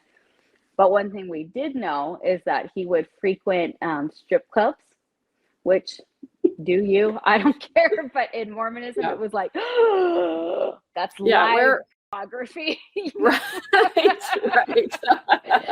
Let me go get my pearls so that I can clutch them. Exactly. So that was one thing that was talked about all of the time. Well, you know, he goes to strip clubs. Well, you know, he goes to the strip club. I mean, I even had a good friend, that family friend, you know, I don't know if she worked there as a dancer, but if she said she worked there as a waitress, cocktail waitress or whatever, who knows if that's true. But she straight up told people, I remember telling my family and stuff, and instead of saying, oh my gosh, Brother Cox was there, they said, well, why are you working there?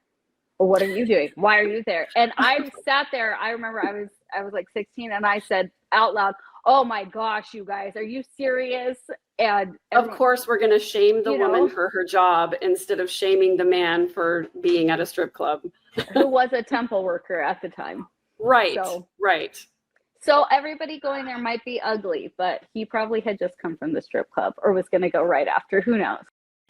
Well, I mean, when you've just been to the strip club and then you go into the temple, I can see where he would be, you know, upset with what the women were wearing in the temple, because they have to be totally covered up. Oh, Megan, I love you so much. They're like, veil those faces, honey, so we can imagine what's actually going on. Oh, no. Goodness. Oh. Yeah. Whenever I talk about or think about, you know, Barry giving that testimony and being a temple worker, I'm just like, I envision him in that white suit and I just cringe. Yeah. Like, it's such a creepy, horrible thought for me. It actually made me stop going to the temple for a long time. I believe when I found out that he was a temple worker, because I was like, who else of these temple workers are creepy, horrible people? My father. So That was one thing I really hated is my father was a witness at my wedding. I was married in the temple, and he was a witness at my wedding.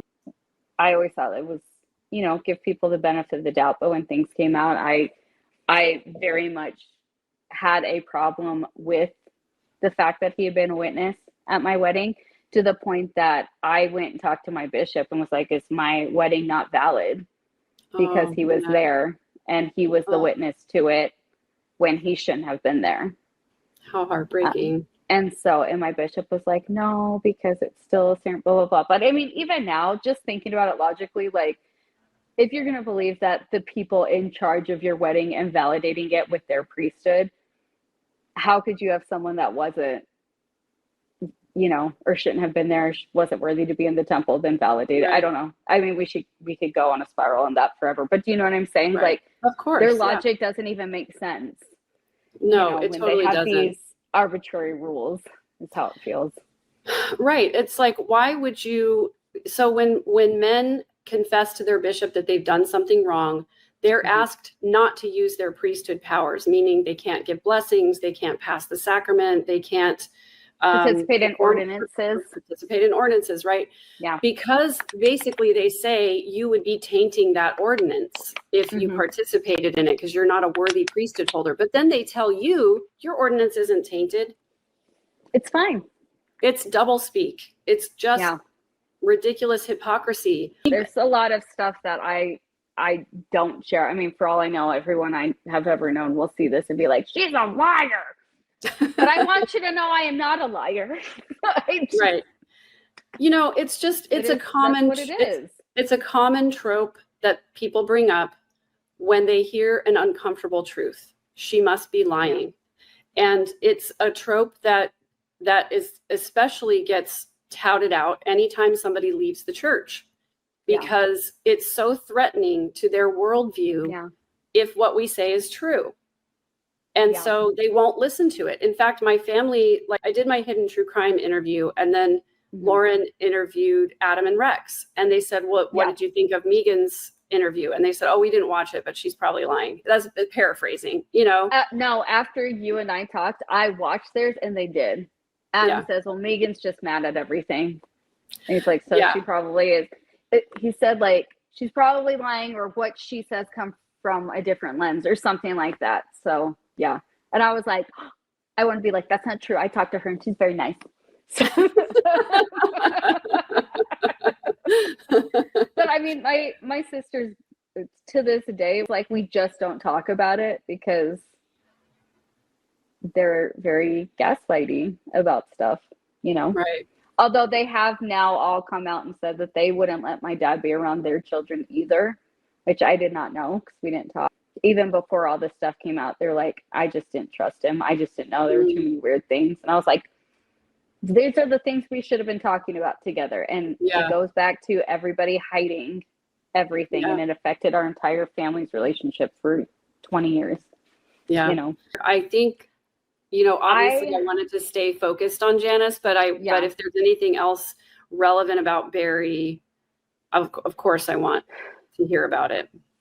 I mean, those are the main stories, we talked about. That it's very obvious, talking to other people from high school and church and everything. Nobody thought Barry was not creepy. Like, he gave this vibe. Hugs were a little bit too long. Smiles and stares were a little bit too long. Comments were a little off. I can't think of anything off the top of my head right now specifically, but it was always like every single person knew there was something off with Brother Cox, and every time he gave a prayer or stood at the pulpit and gave testimony, it was palpable, the eye rolls, you could look around, everyone's like, okay, and just because he was long-winded, or because he had weird ideas, or what was the reason? It was mostly that he was long-winded and seemed very, I wouldn't say weird ideas, just, it was more holier than thou, I guess would be the best way to say it. Just very much like, I am so spiritual. I am so great. You are so lucky to have me in this ward. Isn't it wonderful that I'm here you know, like for a while he was the gospel doctrine teacher. And, you know, I'd heard from other adults, since I obviously wasn't in the class, but my parents would talk about how he would just go off and act like he knew all the doctrine. And if anybody like tried to contribute, it was very much like, okay, all right, well, here's the actual answer, you know, kind of thing. Wow. So, I mean, that was just something that it was known. And I think just because everyone saw him in that light of like, you're a little bit creepy, but it wasn't talked about openly, that I think everything he said, those who knew would just take it with a grain of salt and be like, I don't even know why you're up there, kind of thing. Yeah. You know what I'm saying? Yeah. And I recognize that even as a teenager, you know, or early teens, like, yeah, we all recognize that. And, you know, going back to Janice a little bit, just because I felt like I have a little bit more like tangible experiences with her. Whenever she talked, it was just like, it just seemed a little bit off. And we're like, is that coming from Barry? Is that coming from her? I think a lot of it was her ideas since she was vocal about it. But I saw, even as a kid, a woman who just wanted so badly to do the right thing. And it was like she had no guidance and just went off. She would latch onto like the weirdest things and run with it. You know what I'm saying? Yeah. One thing that I thought was always very interesting is like she was very, very thin, but she would openly make comments. It's like, you know, you just chew your food and spit it out. And then you just taste it and then you can stay thin. And I was like, what? Thank you. Like, Thank you for corroborating that, because when I said that, all of the family members were like, she never did that. She never said that. And I'm like, I witnessed it.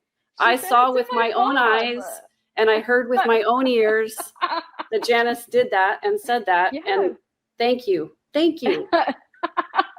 Well, my mom was always pretty overweight.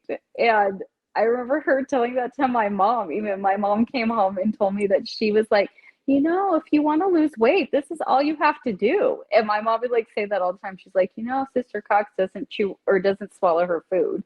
That's why she's skinny. That's why, you know, that's why she looks good in those tight dresses. She'd say that all of the time. Oh my gosh. I can't believe they said that. She didn't say that, because she 100% would say that. We all have different perspectives. And maybe it's just that because Adam is a boy, he didn't remember Janice saying that. As a female in a family system where looks are literally everything, you know, as a girl, that resonated with me, and it went into my body shame. And I had those thoughts up until adulthood of, maybe I don't really need to eat that much. Maybe I just do need to just taste like and I remember saying to myself, it's enough for me to just have a bite.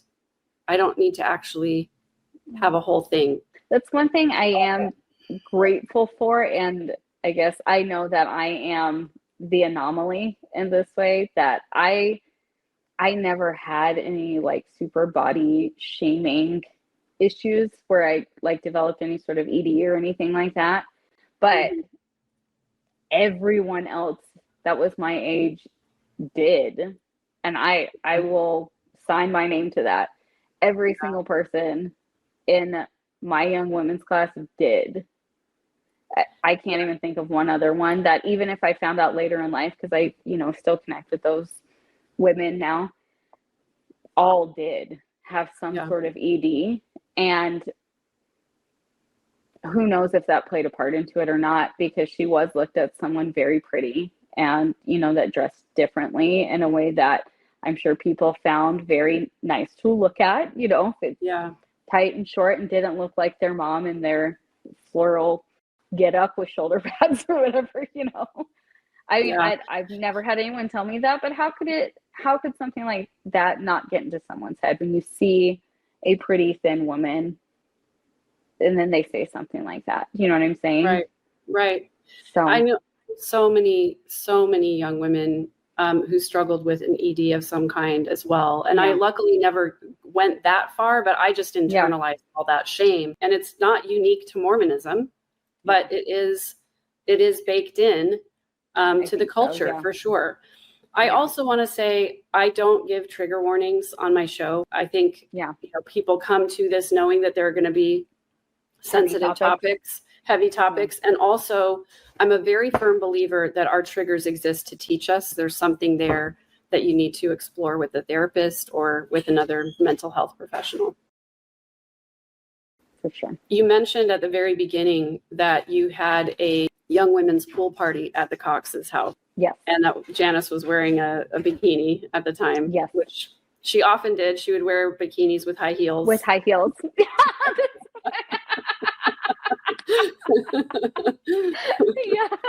So I remember, so I always wanted to wear a two-piece swimsuit. I know it's so silly, but I just remember thinking like bikinis were so cute. And I'm like, I have a cute belly right now. What if I don't after I have kids?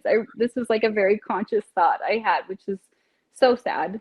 But I remember seeing her and I was like, oh, I can't believe she's wearing one. But also, well, how bad could it be? And look at her with her high heels and her blonde hair and her tan skin. Like, maybe if I did that, I would look pretty, all those things. But being very conflicted, thinking like, okay, we're told we're not allowed to wear two-piece, but she is, and this is like a church event, so how does that work? Kind of thing. And I remember my mom hearing about it and being really mad, and being like, how can you be an example to other people or to the young women when you just walk around like that and think it's no big deal? And Barry was home, so he probably saw that and saw all the girls, and I know she was mad about that too. Yeah, because she didn't want Barry seeing a bunch of young women in their swimsuit for the same reasons that we've talked about. As your young women's leader, I mean, I know that must have been really jarring to see your young women's leader in a bikini, but did she ever talk to you about modesty, like the group of you? I'm sure she did, but nothing stands out. I'm sure she did, just because that is a topic that they always talk about with young ladies in Mormonism. Right. I'm just curious if her messaging to you guys about modesty was different than the other leaders would have been, because she obviously wasn't adhering to the Mormon standard of modesty. I mean, she might have. I don't really remember, to be honest, but I'm sure nothing would have stuck, whatever she said, because we would all talk about how Sister Cox wore whatever she wanted to, kind of thing, So if she did, probably nobody listened, or maybe they asked her not to teach those, because the lessons are assigned, so maybe they just never gave her a modesty one. That actually makes a lot of sense, because when I was in the Young Women's Presidency, I remember that the Young Women's President would be careful about the topics she would assign people to. Yeah. And I was not allowed to teach about temple marriage because I wasn't married in the temple. So I was a Young Women's leader, and that's so crazy you said that, because even though I had been married in the temple, I was not allowed to teach about temple marriage as well, because my husband wasn't active. And they didn't want me talking about like covenants and stuff when I didn't have a husband that was honoring his. Isn't that crazy? That's just so bizarre. I feel like the Coxes, they always wanted to have a pool party. I feel like, they were always inviting us over to come swim in the pool. Yeah. I've got lots of pictures of me and my kids in their pool, and Barry always had a hot tub, which I always felt super creeped out about sitting in the hot tub with him. I never wanted to. My friend that lived with them did say that she said, I can't remember if it was a pool or a hot tub, and that's what triggered when you said that, because he would ask her to go in the hot tub all the time, whether Janice was home or not. And at the time, my friend was 17, all of the time. And that's not okay. That's just not okay. It's just not. That's not okay. And when she was telling me, she just had that ick whenever he was home. And she had said, I don't remember if they had a hot tub or a pool, but he would ask me all of the time to go swimming. And she's like, I think it was a hot tub. But yeah, isn't that weird? And so when you brought it up, I'm like, again. Yeah. Corroborated. Yeah. Unless she's a liar, but why would my friend lie about that? Right. So and unprompted. Yeah. One of the things that I actually liked about Alex is that he would joke about anything, Nothing was off limits. And in a way that's horrible, but it also in a way that was sometimes the way that I found out the truth about family stories or whatever. And one of the things he would joke about was Barry sitting naked in the hot tub all the time.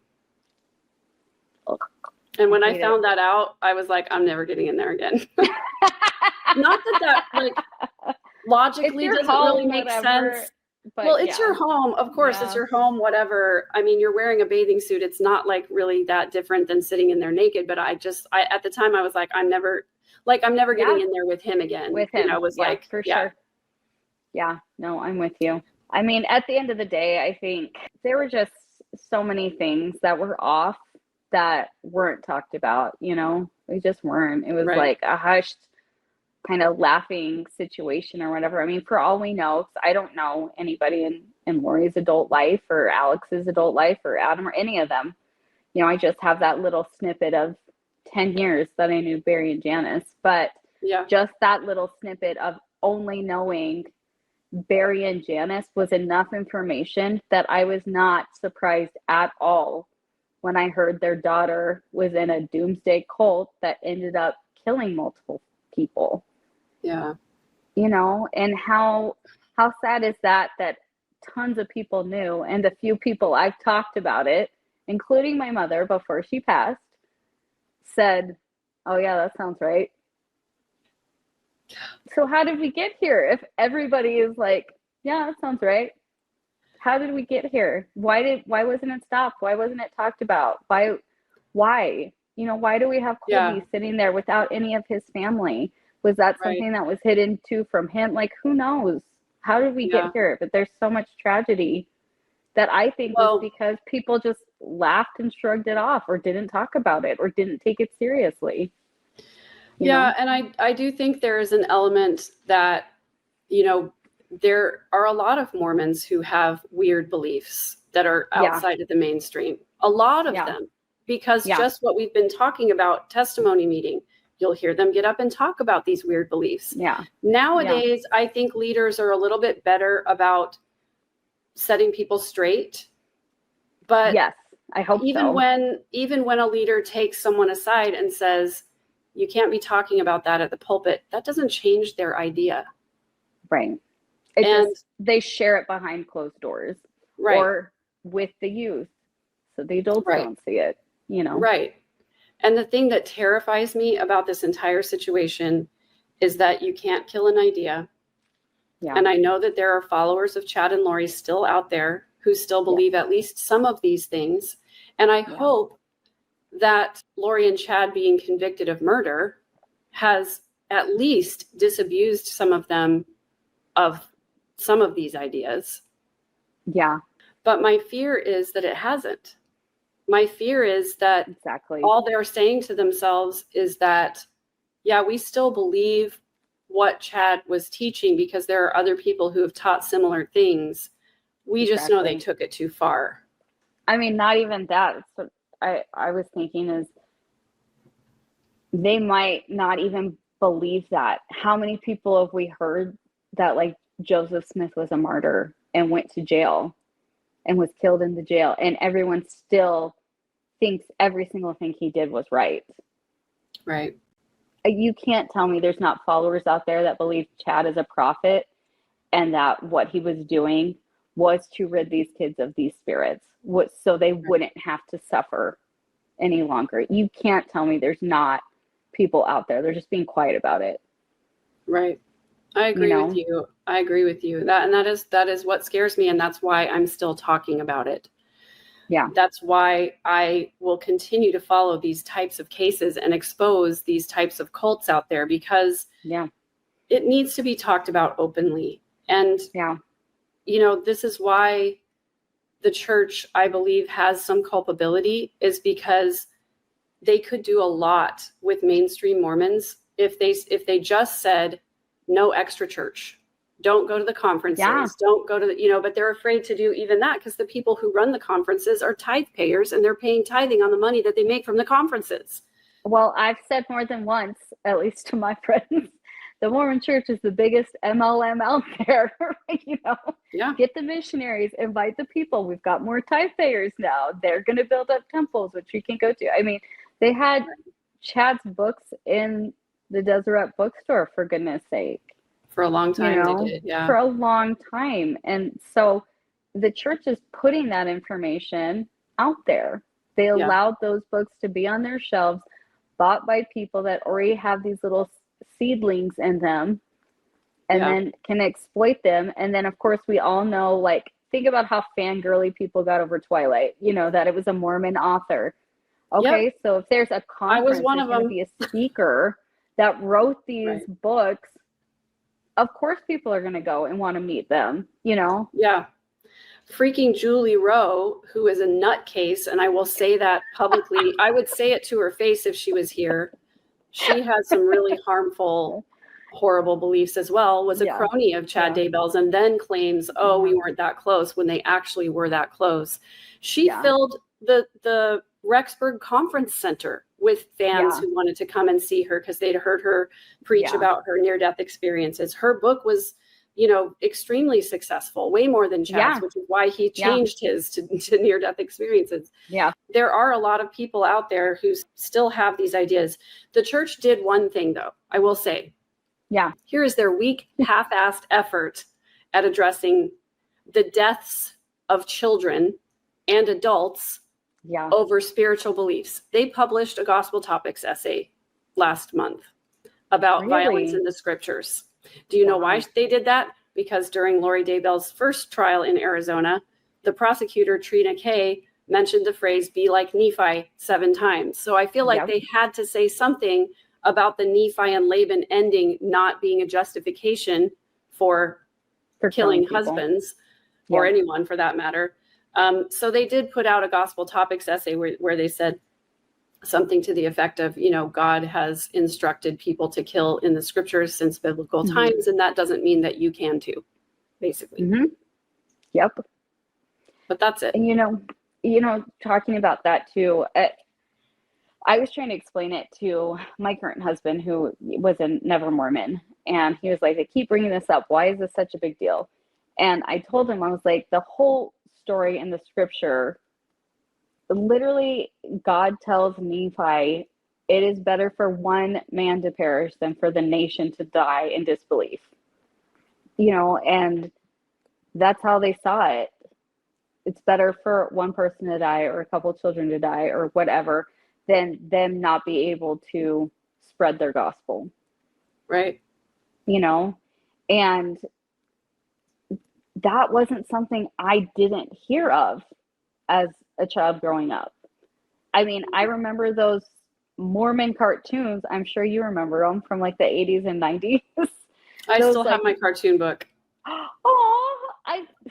Those cartoons. I remember the one of Nephi and Laban like vividly because I was like, he cut his head off, like scarred me as a child. And so I was like, I'm glad they said something because, I mean, even following that doctrine and hearing that, it's like, yep, I could easily see how you could get to that and being like, the prophet Nephi did it. If you see yourself as a prophet, you're just as justified, or if you see yourself as someone that needs to save a nation or get rid of demons or whatever, it seems totally fine, which is also why I think they seem like they don't care, I guess. Maybe they do, that they're now in prison because the end of the world is going to come and who cares? They'll be freed then by Jesus or whatever. And their children's souls are fine and taken care of because they did the right thing by setting them free. I don't know. That's the only thing that sticks in my head. I agree with you. I think that's true. And it just it reminds me that this was another reason why the family didn't want to talk to Charles and wanted to help Lori isolate Charles, is because Charles was trying to stop her from fulfilling her mission. And I know that Summer and Janice 100% believed that Lori actually did have a special mission. It's there in the text. It's in the text message evidence. And when I was going through the FOIA docs, The summary after interviewing Summer was that they just believed she was an unwitting accomplice, that she really did help Lori to isolate Charles, but they don't think that she believed Lori was going to kill him. Now, I do believe she thought that, because there was another text message that said something about, I'll murder him or I'll kill him myself. I don't know what they believe now, but I hope that they've changed their minds, but I don't know for sure. And I'm certainly not going to ask them because they wouldn't tell me the truth anyway, you know? Yeah. They probably would say, oh, we don't believe any of that stuff anymore. But then in their head, they're like, totally believe it. Well, I'm sure, especially there has to be some level, not even some level, I would say a very high level of shame that they're carrying because of that interview, saying they thought everything was fine, because it's super public. It's brought up literally constantly, you know? So it makes sense to me that they're like totally wanting to stay out of the spotlight or deny, because there is so much shame connected with them believing her. What I think. So no one's ever going to know. I wouldn't be surprised if they never did another interview ever or talked about it ever again. Summer actually did appear at CrimeCon, and she did a whole public interview there, which isn't available publicly because CrimeCon keeps their stuff locked down. So you had to be there in person. Yeah. There was a moment when somebody got up they were allowed to ask questions. Somebody got up and said, you know, how do you still say that your family or upbringing was normal when Lori and Alex had such an inappropriate relationship? And people literally booed at her. What? And this was told to me by the web sleuth lady, Trisha, who was actually there at CrimeCon. Yeah. And Summer said, no, she's entitled to her opinion. You know, let her say, but, you know, basically then just reiterated the family story that there was nothing wrong or weird about Alex and Lori's relationship. And I'm sorry, but brothers don't refer to their sisters as hot. That's not normal. Yeah, that's weird. Brothers and sisters don't touch each other's body parts. Brothers and sisters don't bump and grind on each other. That's not normal. It might have been something that happened all the time in the Cox household. And so they thought that it was normal, but that's not what the rest of the world considers to be normal.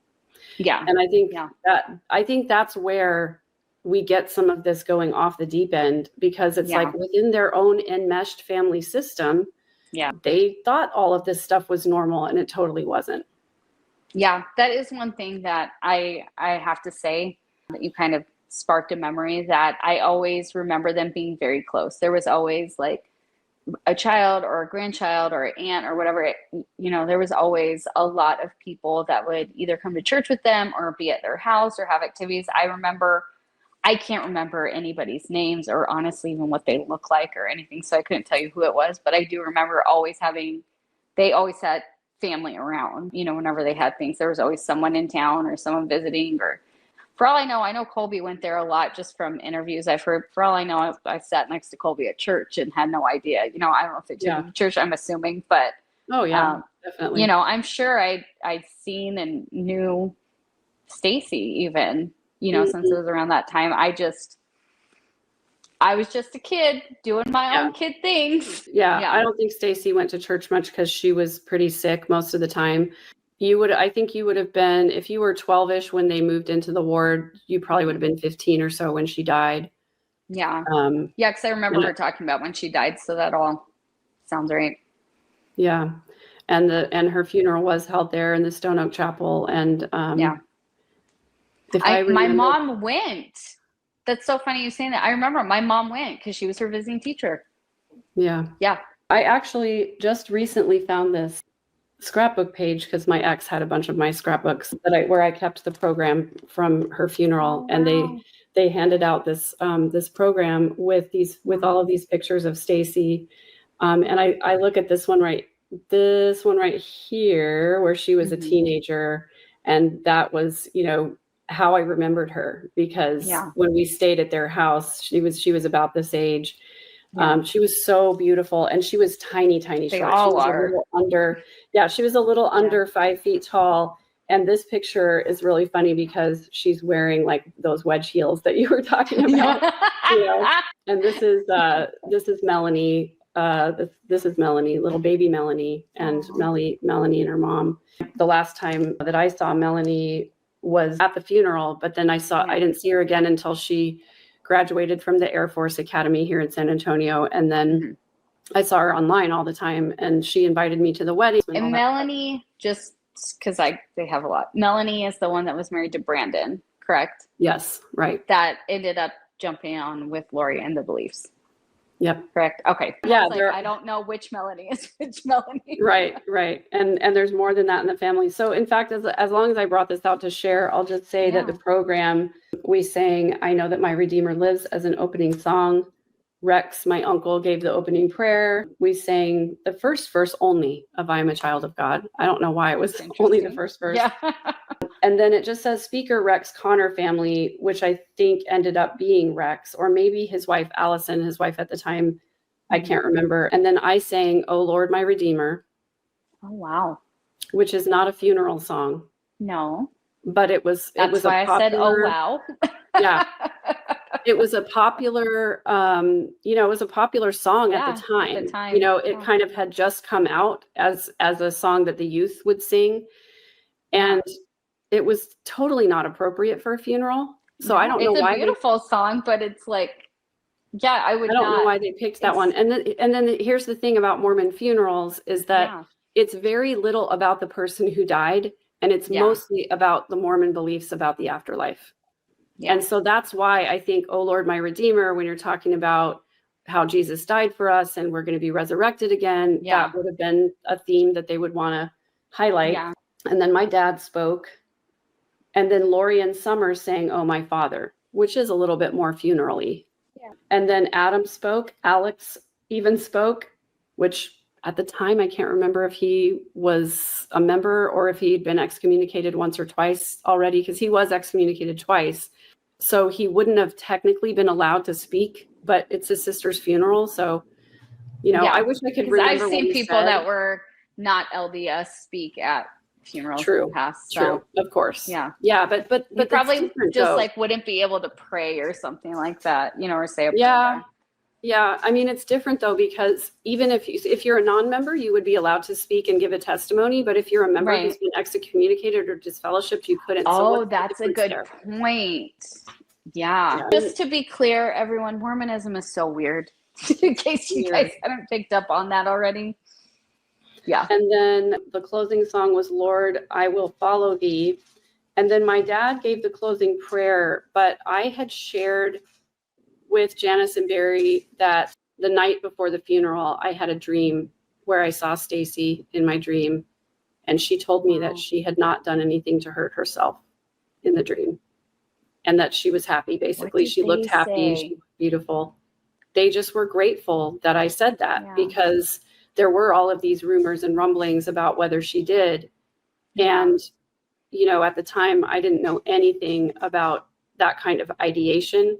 Yeah. And so I didn't have a bucket to put that in, that idea. Right. Now that I know everything there is to know about that, because I've been through it myself, my heart breaks for her and everything that she went through, and the fact that she didn't have parents who were equipped to help her in any way. I'm not sure what to do with that idea now, because I don't really believe in an afterlife necessarily. I have no idea. That's the thing. Like, I have no idea. I could be completely wrong, but I have always had very vivid dreams. And I've always been interested in dream interpretation. And I have had dreams that have been premonitions before that have warned me about things to come. So I don't know what to do with any of that stuff. It sounds all kooky and woo-woo, but I don't think it does. I mean, not any more than anything else we're talking about now. I mean, I'm the same as you. I'm not going to be arrogant enough to say I know what's going to happen, but I've had enough people I've lost in my life that I feel personally that some sort of spirit goes on. And I do think dreams are a way that, even if it's just mentally us, going through and trying to put things together, I do think there's an element in there where people are able to reach us or explain things, or, you know, if maybe talk to us during the day and then we're able to actually get the message at night. I don't know. But I don't know. And I'm fine with not knowing, because I was told what to believe for so long. I'm okay not knowing and being able to figure it out. Like, I really am. Don't tell me what is true and what's not true when there's so many other possibilities. You know, I'm okay taking the time to figure out what might be there and what's not. And that's, to me also, that's fluid. I might have an experience that changes my mind tomorrow, and that's okay. I'm not going to be sent somewhere just because I had a different idea, or you and I talked and I was like, you know what? I think Megan might be right. Okay. I'm not a dark spirit because of that. You know, like, I don't think so. I mean, I want to share this, and whether you want to put it in there or not, like, I just feel very much like I want to share this with you. Please do. Yeah. When my mom was dying, I was with her 2 weeks before she died. So she was still pretty lucid at that time. And I was heaving, sobbing, because I said, you know, Mom, since I've removed my records from the church, they told me I don't have my blessings anymore and I'm not sealed to my family. And I said, even with, if you don't agree, I want to say this out loud to you before you die. And I said, there's no way in any sense of the soul or believing or whatever, I was like, there's no way a loving God would not let me be with you. And once we die, and my mom,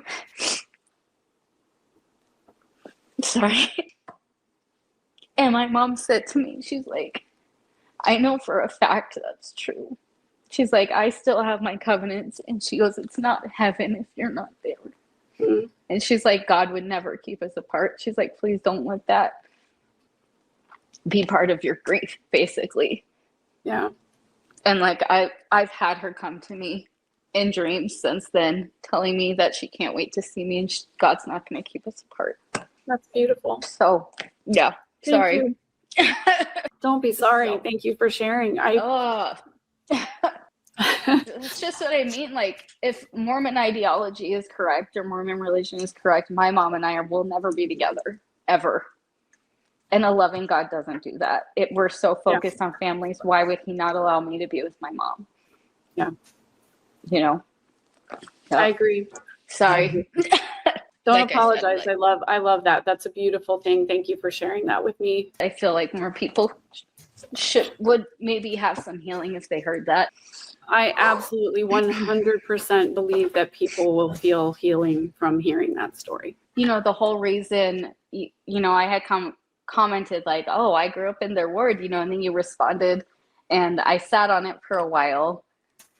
But I thought, I want the other missing piece to be out there, because life still would go on if I didn't share or anybody else shared about what they knew with Barry and Janice and whatever.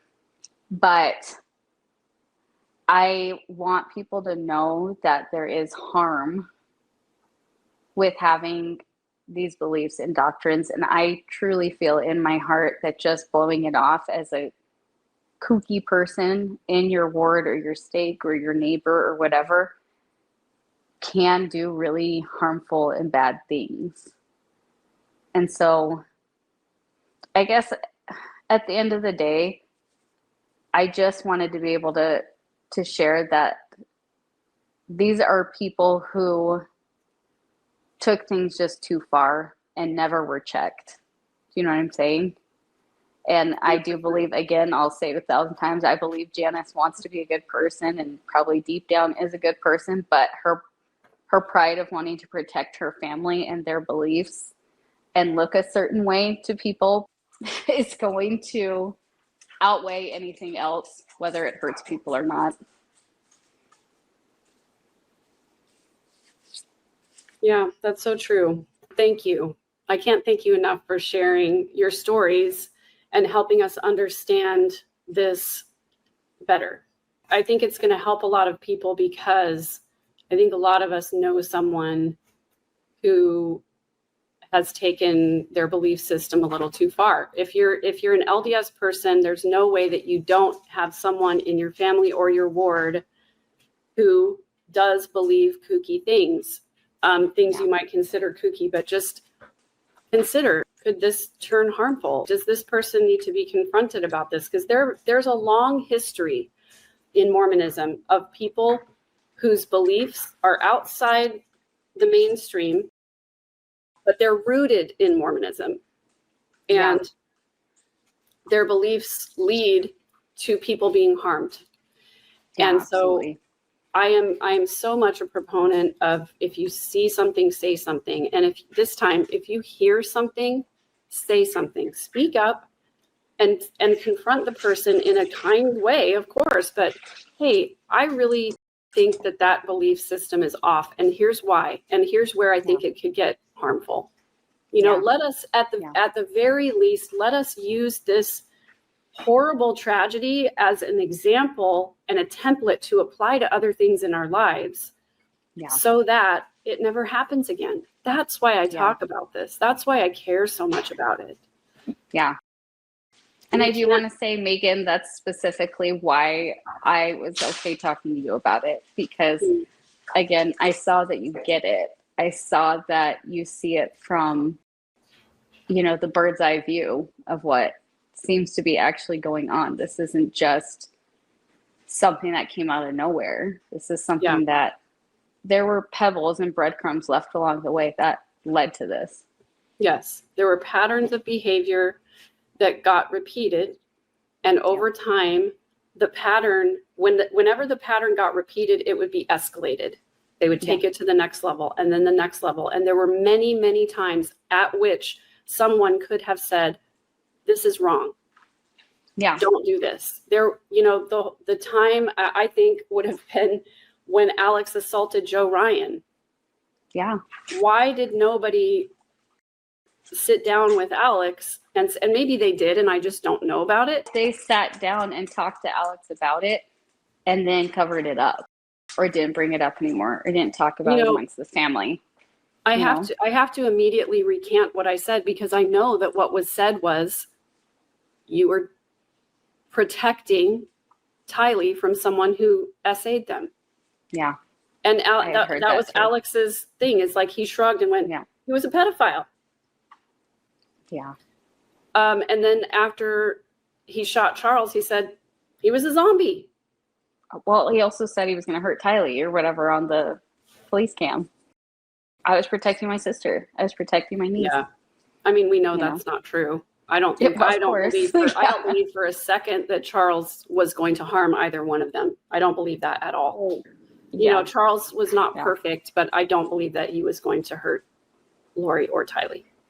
Yeah. You made a really good point when you were talking about Lori probably had to feel special if she really believed that she was Lolly reincarnated. She had to believe that she had a purpose. There's a reason why she got to come back to a new body.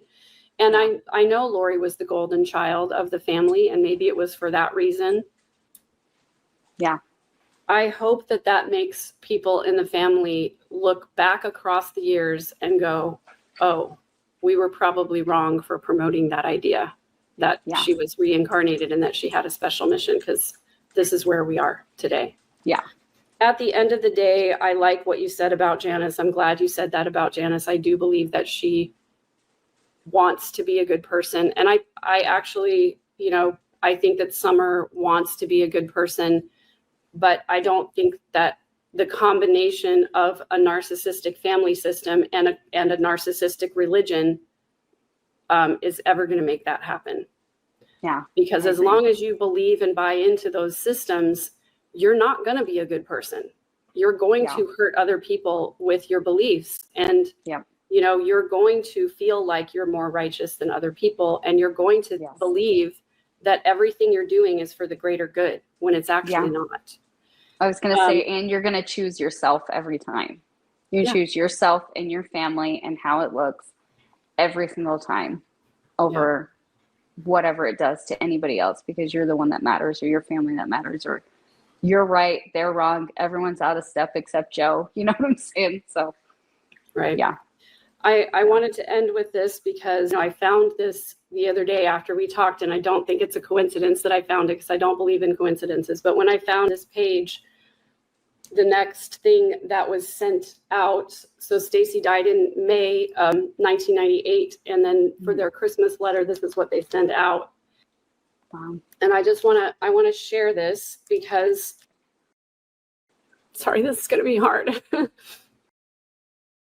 To people who didn't know what the family was really like, you would think that this was a beautiful faith.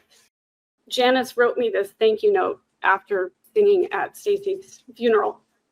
Yeah. And it's hard, and I hate it, and it sucks, because Janice was kind to me, to my face anyway, and in writing. I'm sure she had lots to say about me behind my back, because she talked about everybody behind their back. She said some really nasty things about my mom all the time. Yeah. And my mom knew about it. And that's one of the reasons she never really liked Janice. But it's hard to read something like this and then remind myself that this was kind of gaslighting, because I played a role in that family system too. And as long as I stayed in that role, I was acceptable and I was loved. Or at least it was lip service. I thought I was loved. And then I found out what it really was. And it kind of made me sick, to be honest. Same. I understand. Yeah. But I want to read this because I think it's going to humanize Janice a little bit. And we can hear, that what you and I are saying is true, that she had some beliefs that were what we've called kooky or off. But an obsession with the end times, an obsession with near-death experiences is not healthy. But I want to share this note from her, and then I want to share what they sent out after Stacy died. I looked at your face right when you pulled that up, and I could just see like the heaviness. And I'm like, you're still grieving all of your family, because it is all of your family. I just want to like give you a huge hug. Well, I know that feeling when you're like, I played a part in that, and I'm like, I feel like that's almost why I don't want to talk about stuff, because I feel so guilty for not saying things. Like I told John, I started crying after you and I talked. John's my husband. I said that easily could have been my family. That easily could have been my family if they took different paths. I could have seen my family doing really horrible things. Yeah. If they had decided to follow some interesting beliefs. Exactly. And here's a big screw you to anybody who says that I'm just some random cousin and this has nothing to do with me, because this is my family. Yeah. I drive by the building where Stacy was in hospice care almost every single day. And there's not a single day that I drive by it that I don't think of her. For 25 years almost. Yeah. And by the way, this card has Tweety Bird on it. And it says, "Thanks, you're a Tweety." And they had this weird habit of, instead of saying sweet, they would say tweet. And I think this is kind of where they got this. Yeah. But they also had this weird baby talk thing that they would do. They would, if we were talking about a child, they would infantilize them and say, "Hers is only twee," meaning she's 3 years old. And it used to just grate on me. I remember that so well. What an odd thing to remember. And I literally could like hear Janice talking that way. Hers is so tweet. Why? And I would love to have a psychologist or somebody explain that to me. Like, what is that? And why did they do that? Call Lauren and Dr. John. Right. I'm going to have to call Dr. John and ask him about that for sure. Dr. Babe. I love what she calls him that. Dr. Babe. Me too. All right. So I have to laugh so that I don't cry. So I've developed a lot of, our family has a lot of dark humor. And I think that dark humor is pretty toxic, but you have to develop it when you have toxic family members. Yeah. So this is Janice in 1998. "Dear Megan, no words can express the love and gratitude we feel for your support and service to Stacy. I'm just remembering sitting with her in hospice care and wondering where her family was. Not only all the hours you spent with her and supporting Alex, but also the beautiful song you sang. It is wonderful to know someone who can say it all with music. You are brilliant, talented, beautiful, and you love the things of the Spirit. So many people were touched by your inspiration to tell your dream at the end of the service. That was the comfort that many people took home with them. You make our lives better, and we feel eternal love for you, Uncle Barry and Aunt Janice. And then she said, P.S. Stacy picked out these thank you cards. That's the Janice I remember. Yeah. Being really sweet. And I like thinking of her that way. Me too. I think Colby said this at one point, that you know how to grieve somebody when they've died, but you don't know how to grieve them when they're just still out here walking around. And that's how I feel about my family members. Yeah. Because it's never going to be like that again. It can't be. Yeah. I know that feeling really well. That's why I just want to give you a hug. Because, you know, my family is starting to barely heal a lot of things. And it's really unfortunate that my mom's death kind of prompted all of that. But I really know how you feel.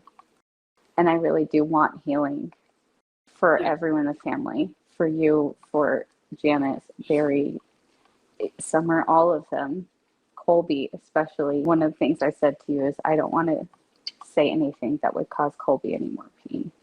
Yeah. Because I don't want that. I don't want any of this to be causing people pain or feeling like I'm disparaging their family or anything, because it's hard enough to have to go through all of this. And the need for understanding and healing is so incredibly high. Yeah. That if I can help in any way, I'm willing to be out there and share these things. Yeah. And so I hope in some way I'm helping you heal too, because you're so lovely. And I want that for everybody. I want that for you. I want that for your whole family.